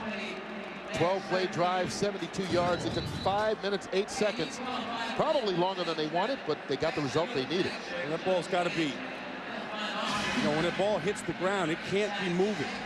That's the rule that they started enforcing and changed with Bert Emanuel a couple of years ago in a playoff game. It's too late now, so. Yep. It's a 1-score game here. The Bears burned a bunch of timeouts. They probably right now need to go for the onside kick. Well, the onside kick, the new rule this season, under 5 minutes, you don't get a second chance anymore. You used to be able to kick it. If it went out of bounds, you could try again. But now, with less than 5 minutes left in the game, if you try it and it goes out of bounds, the receiving team will get possession. Well, see, the thing is, Kurt, if they didn't have to burn those timeouts, you could still kick this ball away, use your timeouts, and play for field position. Well, it wasn't so much only the timeouts. I mean, even when they ran plays and didn't use timeout, it seemed that the Bears used a lot of time between plays, which cumulatively cost them a lot on that possession. Well, they've got 1 timeout left, and they'll be able to stop it at the 2-minute warning, so they can stop it 2 times. Well, the Saints are preparing for the onside kick. They've got the hands team in there. This is all about the bounce, right? That second bounce, and if you can get it high enough and get a chance to get underneath it. And the Saints called the timeout. Saints use their first timeout with 2:10 left here. Can you ice a kicker on an onside kick attempt? Well, I think they just want to make sure that if this ball's up there, that they're going to get it. And just review the fundamentals of it. Don't forget, baseball's postseason continues at 4 Eastern, 1 Pacific on Fox with Game 5 of the NLCS. The Cubs trying to knock off the Marlins and go to the World Series. And tonight at 7:30, the Red Sox will try and even the score. They're down 2-1 to the Yankees in the American League Championship Series. A full day of sports for you here at Fox. Football now and then baseball doubleheader. And there's Dusty Baker. You want to talk about a guy solidifying his position as manager. He goes to the 7th game of the World Series with the San Francisco Giants last year. He leaves. They make it back to the playoffs, ousted in the first round. He takes the Chicago Cubs, a team that hasn't won a postseason series since 1908 in the World Series, gets it to the National League Championship Series and 1 win away from the World Series. Here's the onside kick, big bounce, it goes out of bounds. Saints ball. And it will be New Orleans ball. It is. Remember last year, that's the rule you're talking about, Kurt. Last year, if that happened, they would re-kick that ball and get another chance for it.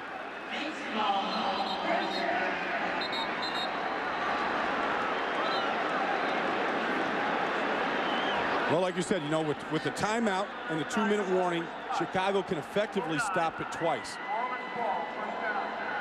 The Saints here need a first down. A first down, they can pretty much take a knee and ice this game. And that's what you're looking at. They've got the ball at the 46-yard line. Let me ask you this. How much of a dagger in the heart that you got the ball at the 46? Yeah. Do you go for try it? a big play here on first half? Because it's not a high percentage throw. You miss it, it's incomplete before the 2-minute warning. You just play right into the Bears' hands. The clock's going to stop at 9 seconds regardless. No. First down. I'm just seeing how adventurous you are. Well, I mean, for a guy who knows about iPods and everything, I mean, you're kind of conservative on me. Look, I mean, I'll jump out of a plane and, you know, I'll eat extra spicy hot gumbo. But I don't want to put the ball in the air here on first down at the 46. Here we go on first down. Deuce McAllister. McAllister will pick up a yard on the play. And the Bears will use a timeout, their final, to stop the clock with 2:04 left to go. Well, we got the Cubs and Marlins coming up next here on Fox, but tonight, the American League Championship Series, and the Red Sox went into Yankee Stadium, got game 1 behind Tim Wakefield. But after that, it's been the Yankees story. Andy Pettit was unbelievable in his performance in game 2. Gave up a lot of hits, but got out of jams when he needed to. And then, of course, it was the Hatfields and the McCoys going at it yesterday. Oh, that was a jam yesterday. As a matter of fact, we were in our meetings with John Shoup, the offensive coordinator for the Bears, and all of a sudden he's pointing at the television screen. We look over and both teams are going at it. They're fighting. Yeah, that was something. Don Zimmer going after Pedro Martinez yesterday.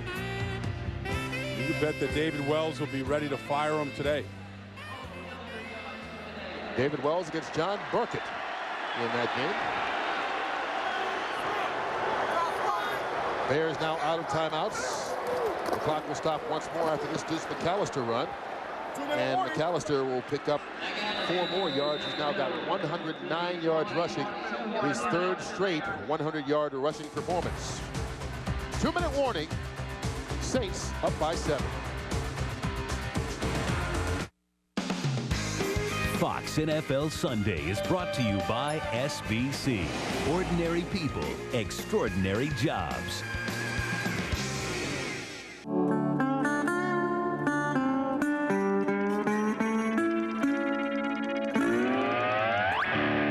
Infrastructure. Millions of miles of voice and data lines out there. Who maintains all that? Well, in a large part of this country, SBC does. Why SBC? Seemed only right since we built it in the first place. Whatever it takes, period. SBC.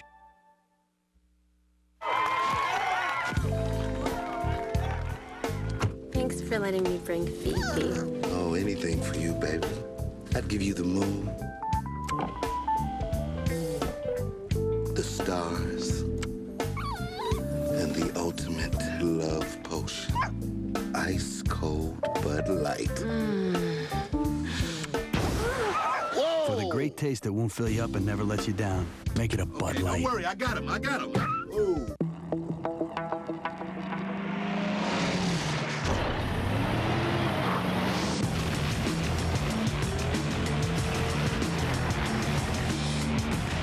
GMC Sierra Extended Cab. With more standard V8 horsepower than the new Ford F-150. Try as they might, they still can't catch us. Professional grade engineering. It's not more than you need, just more than you're used to. Well, the Fox promotional budget is taking a hit, apparently. Well, if you're a Chicago sports fan, I mean, right now, you're just waiting for Sammy Sosa and the Cubs and trying to finish off the Marlins down there in South Florida. Right now, the Saints are trying to finish off the Bears, needing a first down here. They have to get to 36 to convert it. Direct snap to Deuce McAllister. Slips through a hole, he gets it, and that should be the ball game. Joe Odom made the tackle. Bears had a chance, but McAllister just scooted right through. But I tell you, that was they did that play a bunch last week, that direct snap. That was the 29th carry for Deuce McAllister today, over 110 yards. Kind of a risky call because it's not an easy snap from Jerry Fontenot. You know, and it was well timed right there. Well, we said that, you know, that's the guy that really makes this offense go. He certainly got his touches today. 116 yards rushing, another 14 receiving.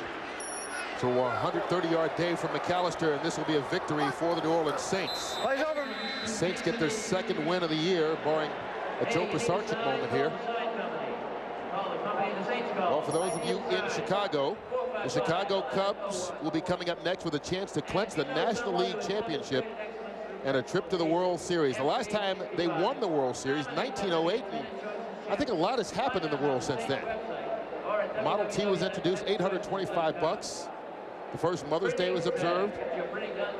And in sports, the Red Sox, who were in the ALCS, played under the name Red Sox for the first time after being the Boston Braves, and the Yankees had lost 103 games that year.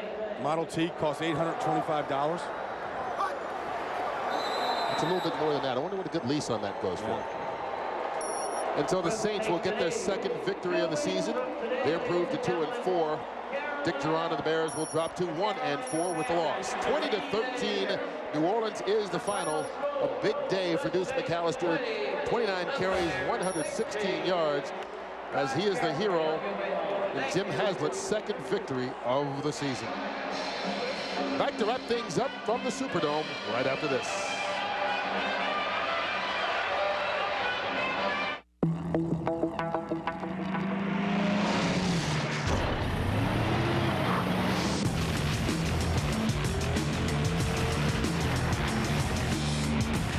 GMC Sierra Extended Cab with more standard V8 horsepower than the new Ford F-150.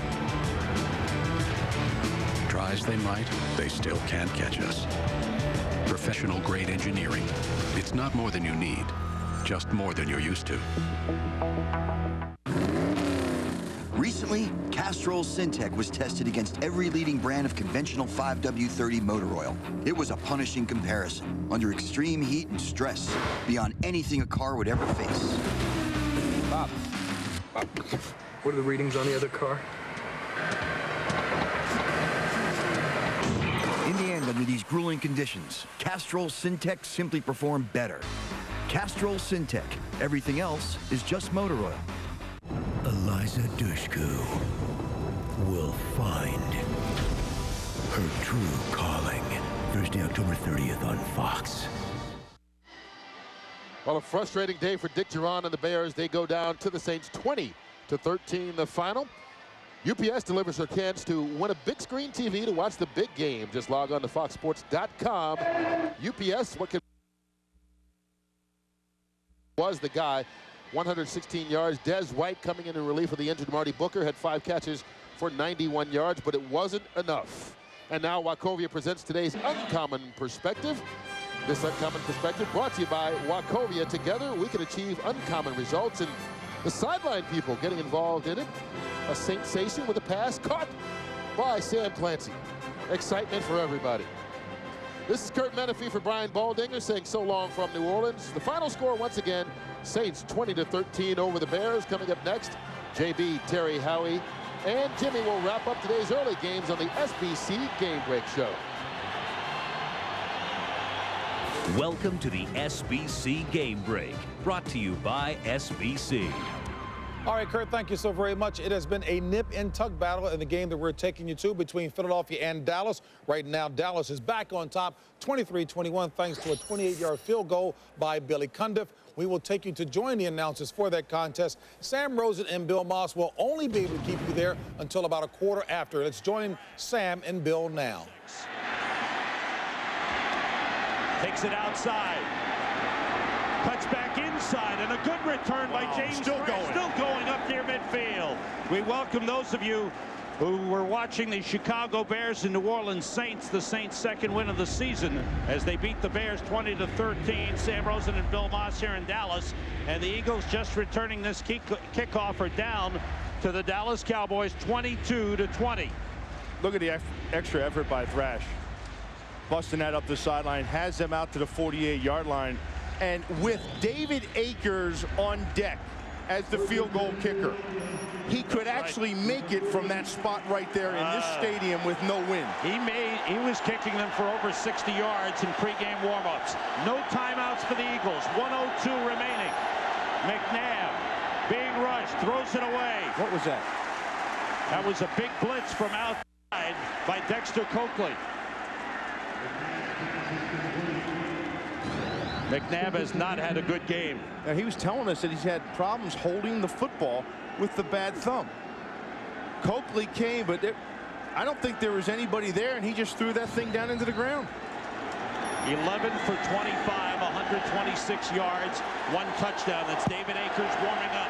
They need 10 yards, Sam. If they get 10 yards, they win the ballgame. 3 wide receivers, Deuce Staley in the backfield. McNabb, short drop, throwing sideline, and it's off the shoulder of Billy McMullen. Mario Edwards covering. Billy McMullen has to realize, you know, when that thing's dialed up. Look, Donovan's over there talking to him as soon as he gets back to the huddle, too. This thing hits him in the shoulder as he turns around. So now a big third down play for the Eagles with 55 seconds remaining, and the Eagles out of timeouts. McMullen, the rookie receiver, turned late on the ball. 3 wide receivers. Dallas showing blitz. Here they come. McNabb dropped the ball. It's loose.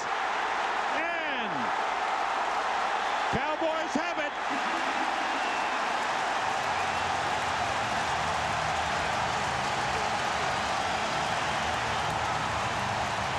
It's hurt him the whole game. It's hurt him this whole season.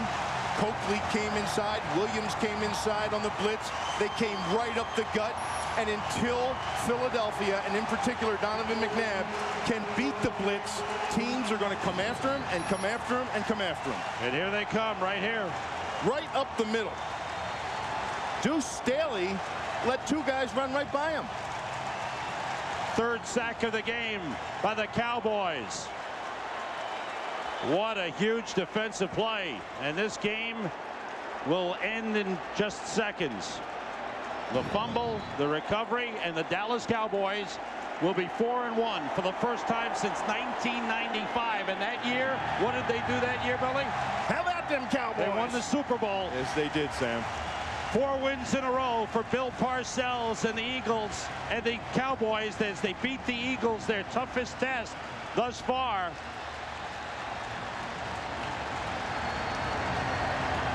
And are they happy? Shocked? And you know what? They responded well, even when the Eagles came back at them, and the Eagles got the lead. They have a plan. They all buy into it. They all believe it, because the man in charge has instilled it and told them what he wants and why he wants it, and they're all on the same page. The Cowboys defeat the Eagles 23-21. Randall Williams gets the game ball. He returned that onside kick attempt for a touchdown on the opening play of the game. So the Dallas Cowboys solidly now atop the NFC East with that victory over the Philadelphia Eagles. The Dallas Cowboys, we said it before, who would have thunk it? But as I turn to my colleagues, I guess we have to think it because, again, Howie, during the pregame show, you were in Dallas. These guys are all big believers, having bought into the system.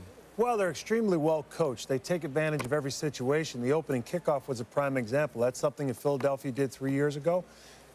Bill Parcells had them prepared for it. You know, you go back to that game versus the New York Giants. Lets the ball roll out of bounds on the 1-yard line. Big play. They're well coached. Exactly. They're well coached, well prepared. Yesterday was separation Saturday. Is separation Sunday for some of these good journalists. The journalists. That's right. Hold me up. All right, folks, with that in mind, let's go through and run through some scores. Starting first in Washington, where the Tampa Bay Buccaneers were taking on the Redskins. It was the Bucs coming away victoriously. Derek Brooks with his first return for a touchdown defensively. He had 3 last year, 4 total to lead all linebackers to set a record with that. Cowboys, as you just know, 23-21. Wonderful game. Great defense in that football game. Giants 16-6-17. Patriots right now. Giants struggling. Yes, indeed, they are struggling big time. And, folks, this game is in overtime. The battle of the unbeatens. The Colts battle back. They were down by a touchdown and tied it up, and they're still in overtime. My Saints, 20-13. Bears coming to town. That's the final. And look at what we have here. The Chiefs were trailing in this game and have battled back in Green Bay to knot it up. And the Raiders have lost for the first time in Cleveland to the Cleveland Browns. They are now 5-1 in Cleveland. And the Miami Dolphins victorious over the Jaguars. Steve McNair over 400 yards per passing. That is a career high. We'll be back with more after this.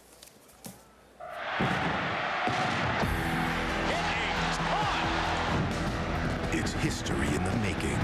Ramirez's record night has the Cubs 1 win away from their first World Series in 58 years as they look to close out the Marlins. This thing is absolutely wild!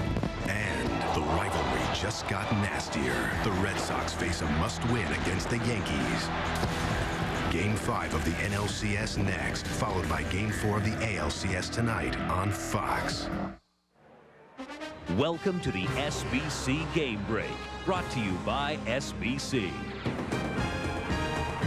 All right, folks, we welcome you back to the SBC postgame show here.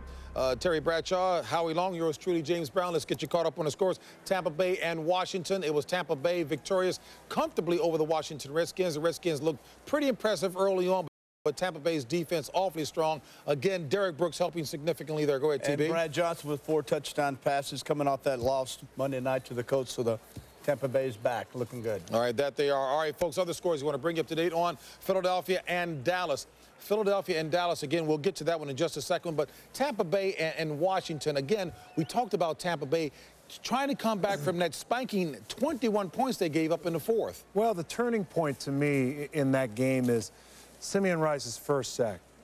They made some adjustments in their protection in Washington. They decided to keep a tight end in. It's what we've all been crying for. Protect this kid, Patrick Ramsey. Talented kid. He's got a bright future there. They put some good numbers up offensively, good balance. But don't block the tight end on Simeon Rice one-on-one. Don't block him with a running back one-on-one. I think that was a turning point in the game. 4 sacks by Simeon Rice. That was the difference. To that point, Washington had the game in control and had Tampa Bay on the ropes a little bit. You don't block Simeon Rice with a tight end. Well, but they did a good job, though, I thought, in the second half. The only problem was when you have back-to-back turnovers like Ramsey did with the interceptions against, let's not forget, this is the defending world champion. Yeah. This is the team by which you measure the progression or the progress of your football team. I thought for a half, they measured well. I'm talking about the Redskins. We're going to go with some highlights. Let's do it. With that in mind, and we know you're well prepared for that. All right, folks, let's take you around the league and bring it to you in highlight fashion. We've been talking about Washington. There was a war of words, LeVar Arrington, and Warren Sapp. Warren Sapp. A lot of words, but nobody hit anybody, Howie. Play action. Gantz out. Where's Don Zimmer? Touchdown. There it is. 2-yard score. 10-7. Skins awfully impressive. Now in the 4th quarter, Brad Johnson pumps right, trying to move the safety, the free safety, turns and guns this bad boy. 39 yards down the middle for Keyshawn Johnson, who said, yes, I can get open. Act like you've been there. 28-13 Tampa Bay at this point. And then Sapp and Arrington showing the love after the game. You knew that was going to happen. 35-13 Bucks over the Redskins. All right, Bill Parcells, you got him believing in Big D. On the opening kickoff, David Akers. Remember this 3 years ago? Eagles come into Cowboy Town, tried to do the same thing. Well, this time, onside kick scooped up by Randall Williams for 37 yards later, touchdown. Cowboys up by 7, 4th quarter. Buckhalter, outside, inside, takes 20-yard touchdown run. Eagles 21-20 at this point. And then, Cundiff. Field goal, 28 yards. Third of the day, 23-21. Dallas Cowboys take their record to 4-1, lead the NFC Eastern Division. Kerry Collins hoping to get the Giants off and running up in New England. Turns around. Tiki Barber. Fumble.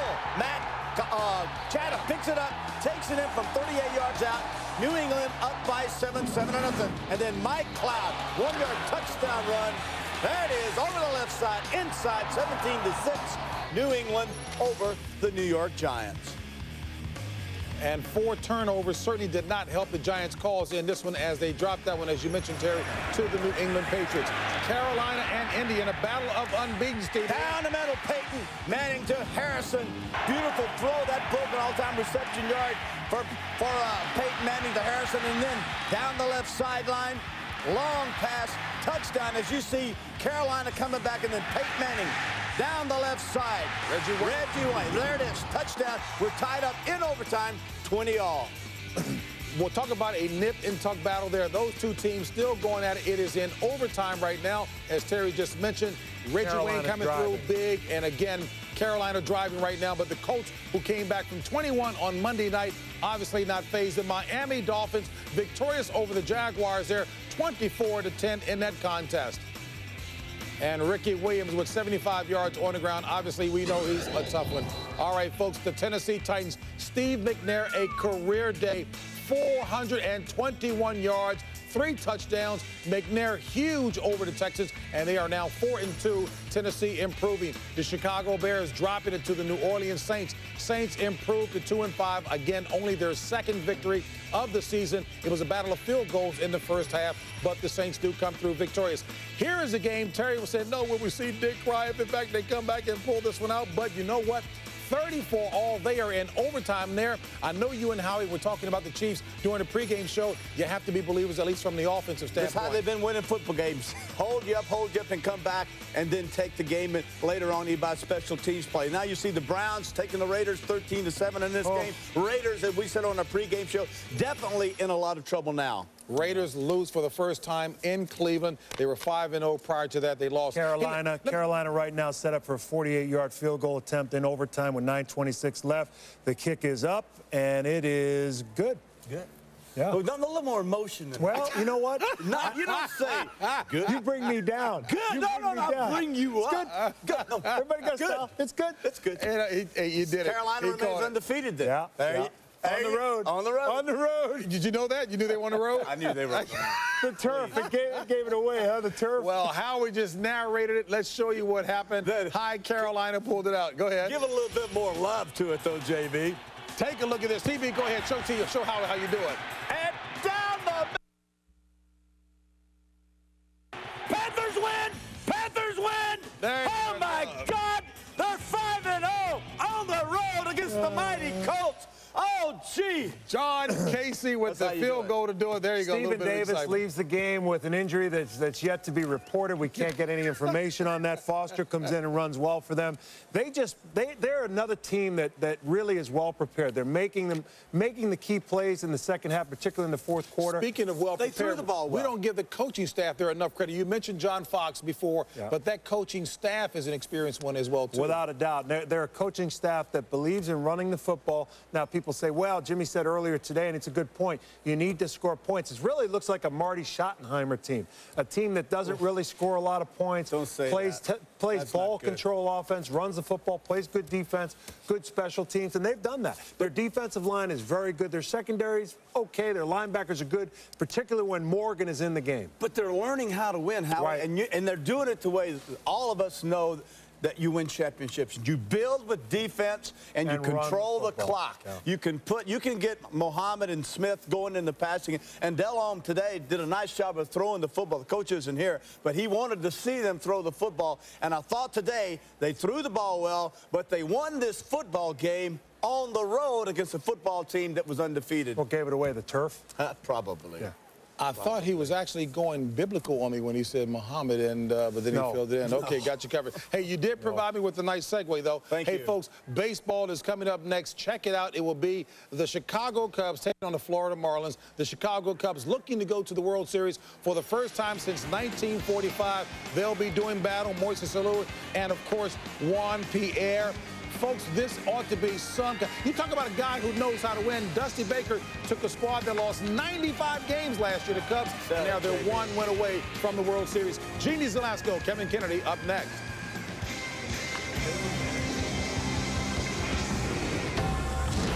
Fox Sports thanks you for watching this presentation of the National Football League.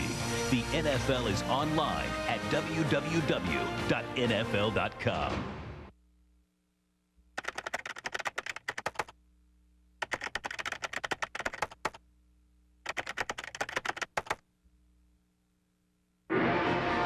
Over the past 10 years, some of the greatest moments in all of sports happened right here on Fox. Down the left field line, is it enough? Gone! You are watching Fox Sports, celebrating 10 years of excellence. Fox 17 has your ticket to the hottest highlights and all the big scores. Tonight on the ticket, we'll go in the zone with Allegan High football player Dominic Fusco, overcoming deafness to still get out there and play on the gridiron. And we'll go one-on-one with pro bull rider Wiley Peterson. We'll see you after the news. Catch the Fox 17 sports ticket tonight after the news on Fox 17. Hyde does hard time. Do you think he's anyone's girlfriend yet? He's been in jail for 3 hours. Of course he's someone's girlfriend. He has very pretty eyes. That 70 show. Would you like to perform an unspeakable act on me, or would you prefer that I perform one on you? Monday at 6:30 on Fox 17. Friday night means high school football, and Fox 17 Sports is there. 30 full minutes, big hits, big plays, big game. Get your high school football fix. The first scores, the first highlights. First on Fox 17. Catch the Friday Football Blitz. Friday at 10:35 on Fox 17. Fox 17 Sports, where the big boys play. Tonight after the baseball game, watch Fox 17 News at 10 at a special time. Because at 10 it's baseball. After the game, it's news.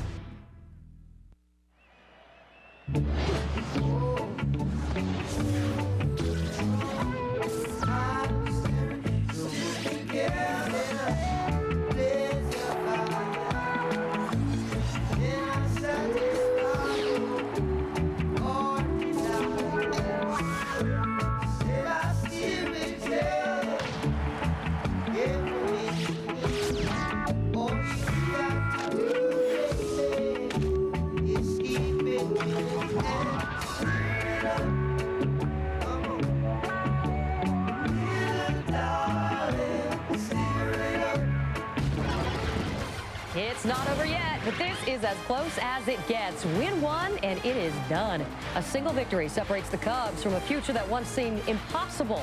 Sammy says, get ready. The bubbly will flow today. The Marlins have their backs against the wall. Familiar territory for the comeback kids. They're clinging to hope like the ivy, grabbing onto the wall at Wrigley. Welcome inside the Fox Network Center, Jeannie Zelasco, along with Kevin Kennedy. Of course, Wrigley Field is exactly where the Marlins would like to return to and force a Game 6. That fight will wage on. But first, you know Florida's going to put up the fight, but nothing compares to the Saturday smackdown at Fenway. You tuned in for a classic, and it was historical for all the wrong reasons. Both teams calling for an investigation. Chris Myers has more. Jeannie, we're live here at Fenway Park. It's stormy on a couple of fronts. We'll get to the weather in a moment. But moments ago, Commissioner Bud Selig releasing a statement saying he was very disappointed in some of the participants for what took place in last night's game.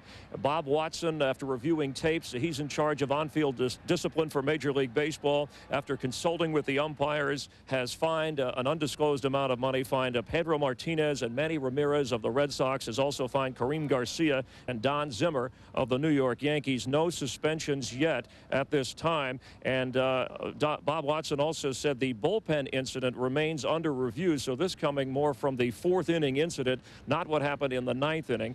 That incident is under review by the Boston police. No charges have been filed, but they are investigating Jeff Nelson and Garcia in that matter. As far as the rain, it's been raining all morning here in Boston. It has just let up. The field is covered and in good shape. They hope the front moves through by 6 o'clock and they'll be able to play baseball another round in the Yankee-Red Sox rivalry. Jeannie? All right, Chris, thank you. Let's hope it's a little kinder, a little gentler. This is the original in '99. Here's the rematch, Kevin. So everybody knows Pedro Martinez is the best command in baseball. When he wants to hit somebody, he can do that, and he did yesterday. He started this thing hitting Garcia. Clemens did not respond. That ball was not inside. Manny took exception to it, and the melee would ensue. Are you surprised by any of the announcements of the fines? No, I think everything was right, and I'm just sorry for Don Zimmer going down right there. Pedro Martinez pushing him down, and, of course, the bullpen incident, that remains under review. I mean, this was just an ugly scene yesterday. It was a great matchup, a great ball game, but the Yankees came out the winner, and that's what Don Zimmer said. That's all he cares about. David Wells on the mound today can go up 3-1 with the win, but he doesn't like Fenway Park. However, he has won his last 5 in Fenway. All right, it should be a good one. So back to the NLCS. Do the Cubs finally have history on their side? Not exactly, according to Jack McKeon. The Marlins manager can remember one team rallying, winning 3 straight to go on to the World Series. McKeon was general manager of the Padres, who did just that to the Cubs in 1984. Our problem's been our starting pitching. We just haven't been getting the mileage out of it, unfortunately. You got to close it out. That's what I was going to say. It's not over yet, you know, big time. You know, it feels better to be up 3-1 and down 3-1. Yeah, Sammy ready to close the door already. Yes, he is, and he's happy. He's swinging the bat well in the LCS. He's got the power going, the short compact swing. When Sammy Sosa does the hop, you know the ball is gone. There it is, 495 feet away. That's classic right there, Sammy Sosa. Couple of home runs, slugging percentage way over 700. More patient right now and getting it done. All right, so he made the moves, but how about the moves the Cubs made in July? Getting 3 former Pirates. Randall Simon's been huge, including a big home run the other night. How about the job Kenny Lofton has done? Getting on base, playing a great center field. When Corey Patterson went down for the Cubs, they needed a center fielder. This was the right guy. He's been absolutely phenomenal. And how about last night? Aramis Ramirez supplying the power that they hoped they would get. The first grand slam in postseason history for the Cubs. He would also hit another home run later on. They are on all cylinders right now. Carlos Zambrano says, forget the secret game plan. You're going to see more sliders and more splitters. Here's exactly right. Why? In game 1, I mean, he missed location with that fastball. He's trying to go down and away, missed middle in, long balls right there. Another one to Pudge Rodriguez. But when he's right, he's got the 94, 95 fastball and a devastating down and away hard slider. And as you said, that's what you're going to see today from Carlos Zambrano. Josh Beckett, the youngster, a big start for him. What happened to him in game 1? The same thing. Trying to go middle in right there on Moises Alou. Leaves it over the heart of the plate. A long ball. 4 runs given up in the first inning, again, because he missed location. This guy's got too good of stuff, and he's going to need it today. 98 with the fastball. I mean, he's got a great fastball and a devastating 12-6 over-the-top hammer for a curveball. All the pressure is on Josh Beckett to put a 0 up there early.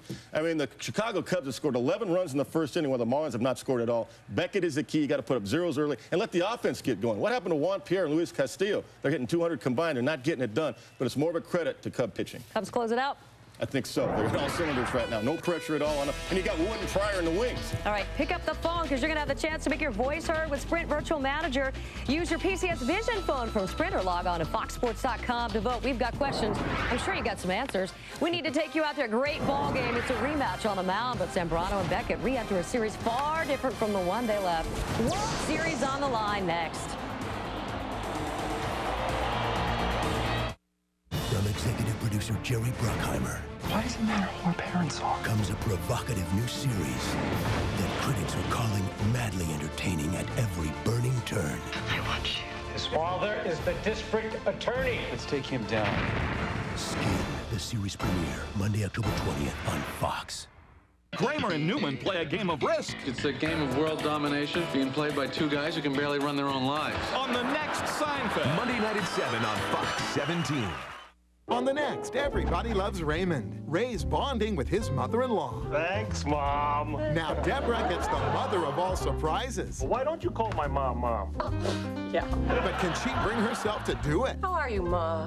On the next, Everybody Loves Raymond. Monday night at 7:30 on Fox 17. I felt so proud of myself because I had read a 24-chapter book.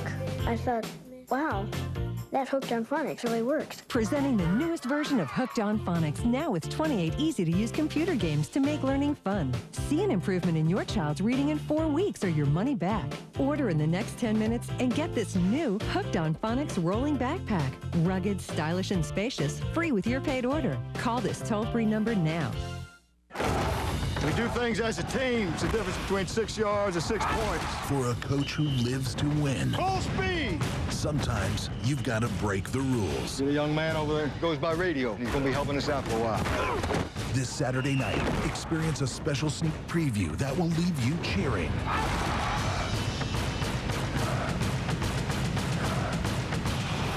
Radio, rated PG. Special sneak preview this Saturday. Opens everywhere October 24th. Discover big savings and get room groups at incredibly low prices during the Art Van Clearance Center's huge Columbus Day clearance. To make room for new merchandise, we're clearing out entire room groups while they last at incredible values. Like this 7-piece living room set, now $9.97. Or this 7-piece leather living room group, now $11.97. This 8-piece bedroom set is now $12.97. Plus, do not pay for 1 full year and get next day delivery. But hurry, the Art Van Clearance Center's Columbus Day clearance ends Monday. Tonight on Fox 17 at 10, it's baseball. After the game, it's news. You were under with Salazar for 6 months. I know what they did to you. I didn't lose a year of my life to arrest some drug dealer. Are we clear? Concerned about you, Jack. Things you did to get me here will never be the same. On October 28th. Someone close to Salazar is demanding his release. If we don't comply, he's threatening to initiate an outbreak of a very deadly virus. This kid's walking around with a bag of cocaine that's got the virus in it. We need to find him and stop him from putting it into circulation. Chase, we got a runner! The first wave of attack will be terror. The damage to this country would be catastrophic. The last line of defense will be him. Just do it now!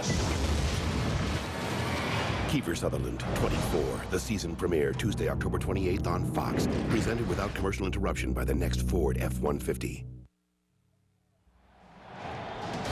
A sun-splashed Sunday afternoon in South Florida, and we welcome you to Game 5 of this National League Championship Series, where the Chicago Cubs in this best-of-7 have a commanding 3-1 lead. And a pleasant good afternoon to you. I'm Tom Brenneman, welcoming you to playoff baseball here on Fox. Is today the day we witness baseball history? More specifically, Chicago Cubs history. The last time that franchise was in the World Series, 1945. 58 years ago.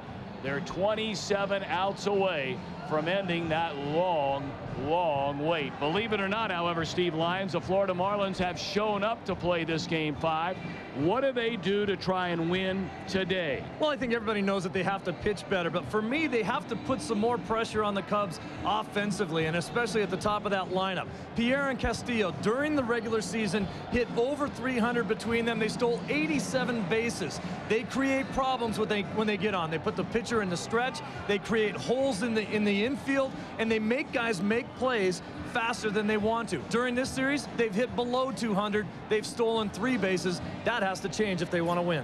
Another thing that has to change the results of the starters in this game. They locked up in Game 1 Carlos Zambrano for the Cubs, Josh Beckett for the Florida Marlins.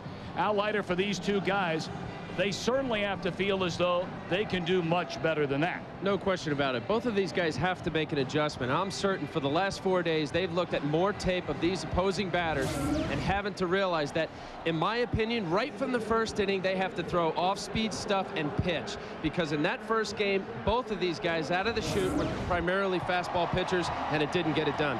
So the Florida Marlins are down 3-1. They'll try and get it turned around behind the young right-hander Josh Beckett. Game 5 coming up next. You're watching baseball on Fox. Now this is big. Now's the best time to buy wireless phones and accessories during the big sale at Radio Shack. It's so big, it's the LG Wk6 camera phone. Take, send, and personalize pictures. Just $149.99 after a $50 Radio Shack mail-in rebate. It doesn't get any bigger than this. The big sale at Radio Shack. You've got questions, we've got answers. And now, you could win World Series tickets for life. Hurry into Radio Shack for all the details.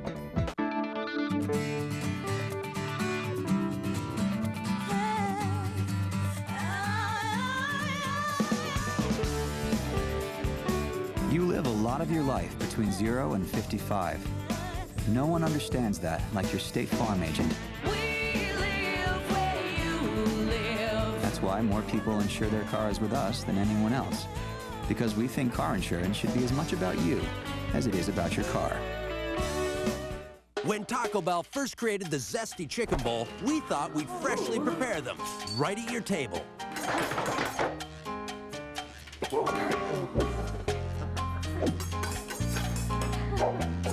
We still freshly prepare them, just not at your table. The Zesty Chicken Bowl, grilled all-white meat chicken, seasoned rice, cheese, crisp lettuce, and fiesta salsa. Made right when you order it, so it tastes even better. For fresh-made taste, think outside the bun.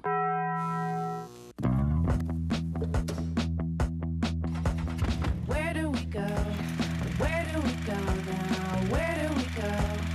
Where do we go now? Ba, ba, ba, ba, ba, ba, ba. The powerful Nissan Altima, now with low 0.9% financing. Imagine how good it'll look in your driveway. The stylish Nissan Altima, now with 0.9% financing. The League Championship Series on Fox, brought to you by Radio Shack, official sponsor of Major League Baseball, by Taco Bell. Think outside the bun. By State Farm, providing insurance and financial services like a good neighbor. State Farm is there. And by Sprint, proudly offering picture mail and PCS Vision picture phones. Just a gorgeous late Sunday afternoon in Miami, and a crowd in excess once again of 65,000 plus on hand. Dusty Baker trying to get his team to a World Series for the second consecutive season. Of course, he did last so with the Giants. Cubs starting lineup brought to you by State Farm Insurance. Kenny Lofton in center. Mark Resolanik at second. Sammy Sosa in right. Moises Alou in left. The big hero last night, Aramis Ramirez at third. Randall Simon at first. Latter third of Alex Gonzalez. Paul Bacco and right-hander Carlos Zambrano. And they're facing the 23-year-old Spring, Texas native, Josh Beckett. 2003 postseason numbers not all that good, but this is a guy that they really counted on down the stretch. Won 3 of 4 games down the stretch for this club. Curveball sets up the other pitches. That's what Al Leiter was talking about. These guys got their fastball whacked all over the place. Established something else. He's got 2 different fastballs he can throw. Also has an excellent changeup when he gets ahead in the count. He has learned now, which was a problem for him before, to bounce that breaking ball and get guys to chase it instead of throwing it for a strike. Beckett had a marvelous first postseason start in the division series, albeit a losing effort. He went 7 innings against the Giants, allowed 2 hits and 1 run, struck out 9. But then in game 1 of this series, as Steve talked about, 6 runs in 6 1/3 innings. He went pitch for pitch with Jason Schmidt in that game. Outstanding ball game for both of them. Kenny Lofton to lead things off. First pitch on the way. High fastball, and we are underway. As always, our game available in Spanish by utilizing the SAP button on your television.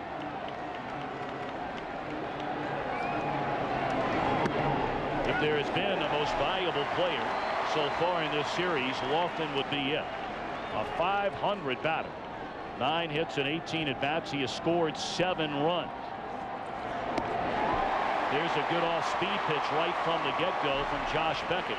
And he had Lofton way out in front, 1-2. The Cubs have scored in the opening inning in each of the first 4 games of this series.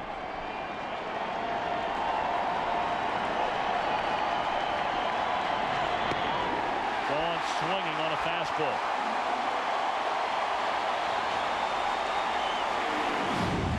Let's take a look at the Marlins defensively. The second best defensive club in the National League during the regular season.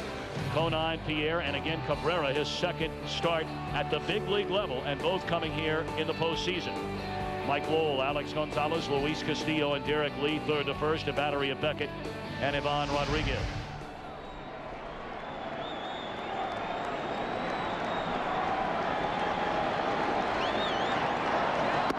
Up and into Mark Resolanik.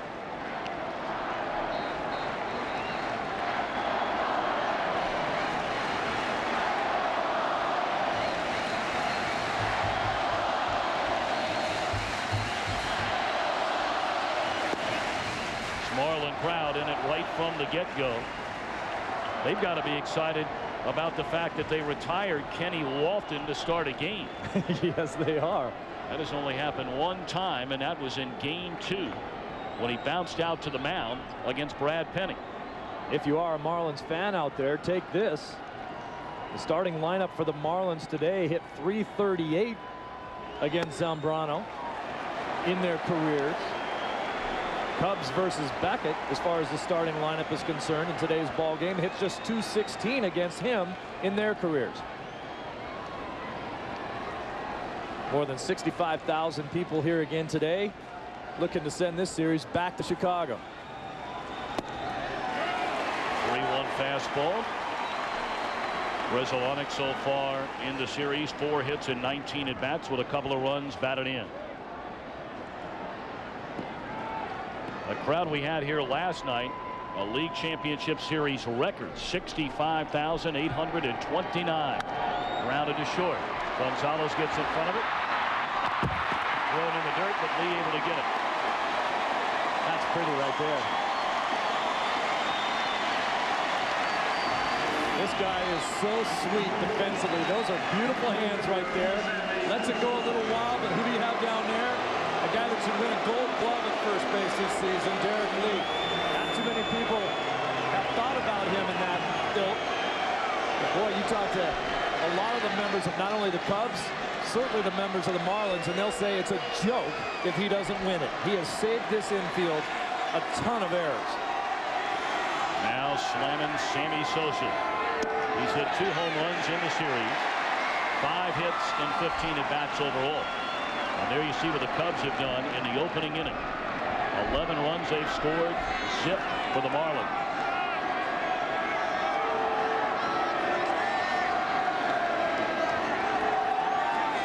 Beckett shaking off Pudge Rodriguez on the 0-1. Came with a fastball at 97 miles per hour. Al, you said it was important for him to establish a breaking ball early, but to Sammy Sosa, they still believe he can't hit a good fastball, a good Beckett fastball. What do you do with him? Well, he just threw that 97. You see the little shadow line right in the batter's box? Yep. Steve, you'll say that that's difficult. You're seeing 97 out in the sun, and then through the zone, it gets dark. Took a little off there. That pitch at 88, 2-0.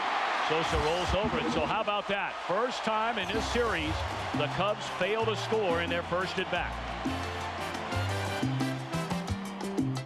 Dear Commissioner, Major League Baseball is great, but what if we let one lucky fan play catcher for the day? Guest catcher for today, Jason Weinstein. Says here he's played a little T-ball. Doesn't look like he's grown much either. And that ball is driven deep. Kirk Brown's third. It's going to be a play at the plate. Ooh, just off the glove. Oh! Well, this will be a day.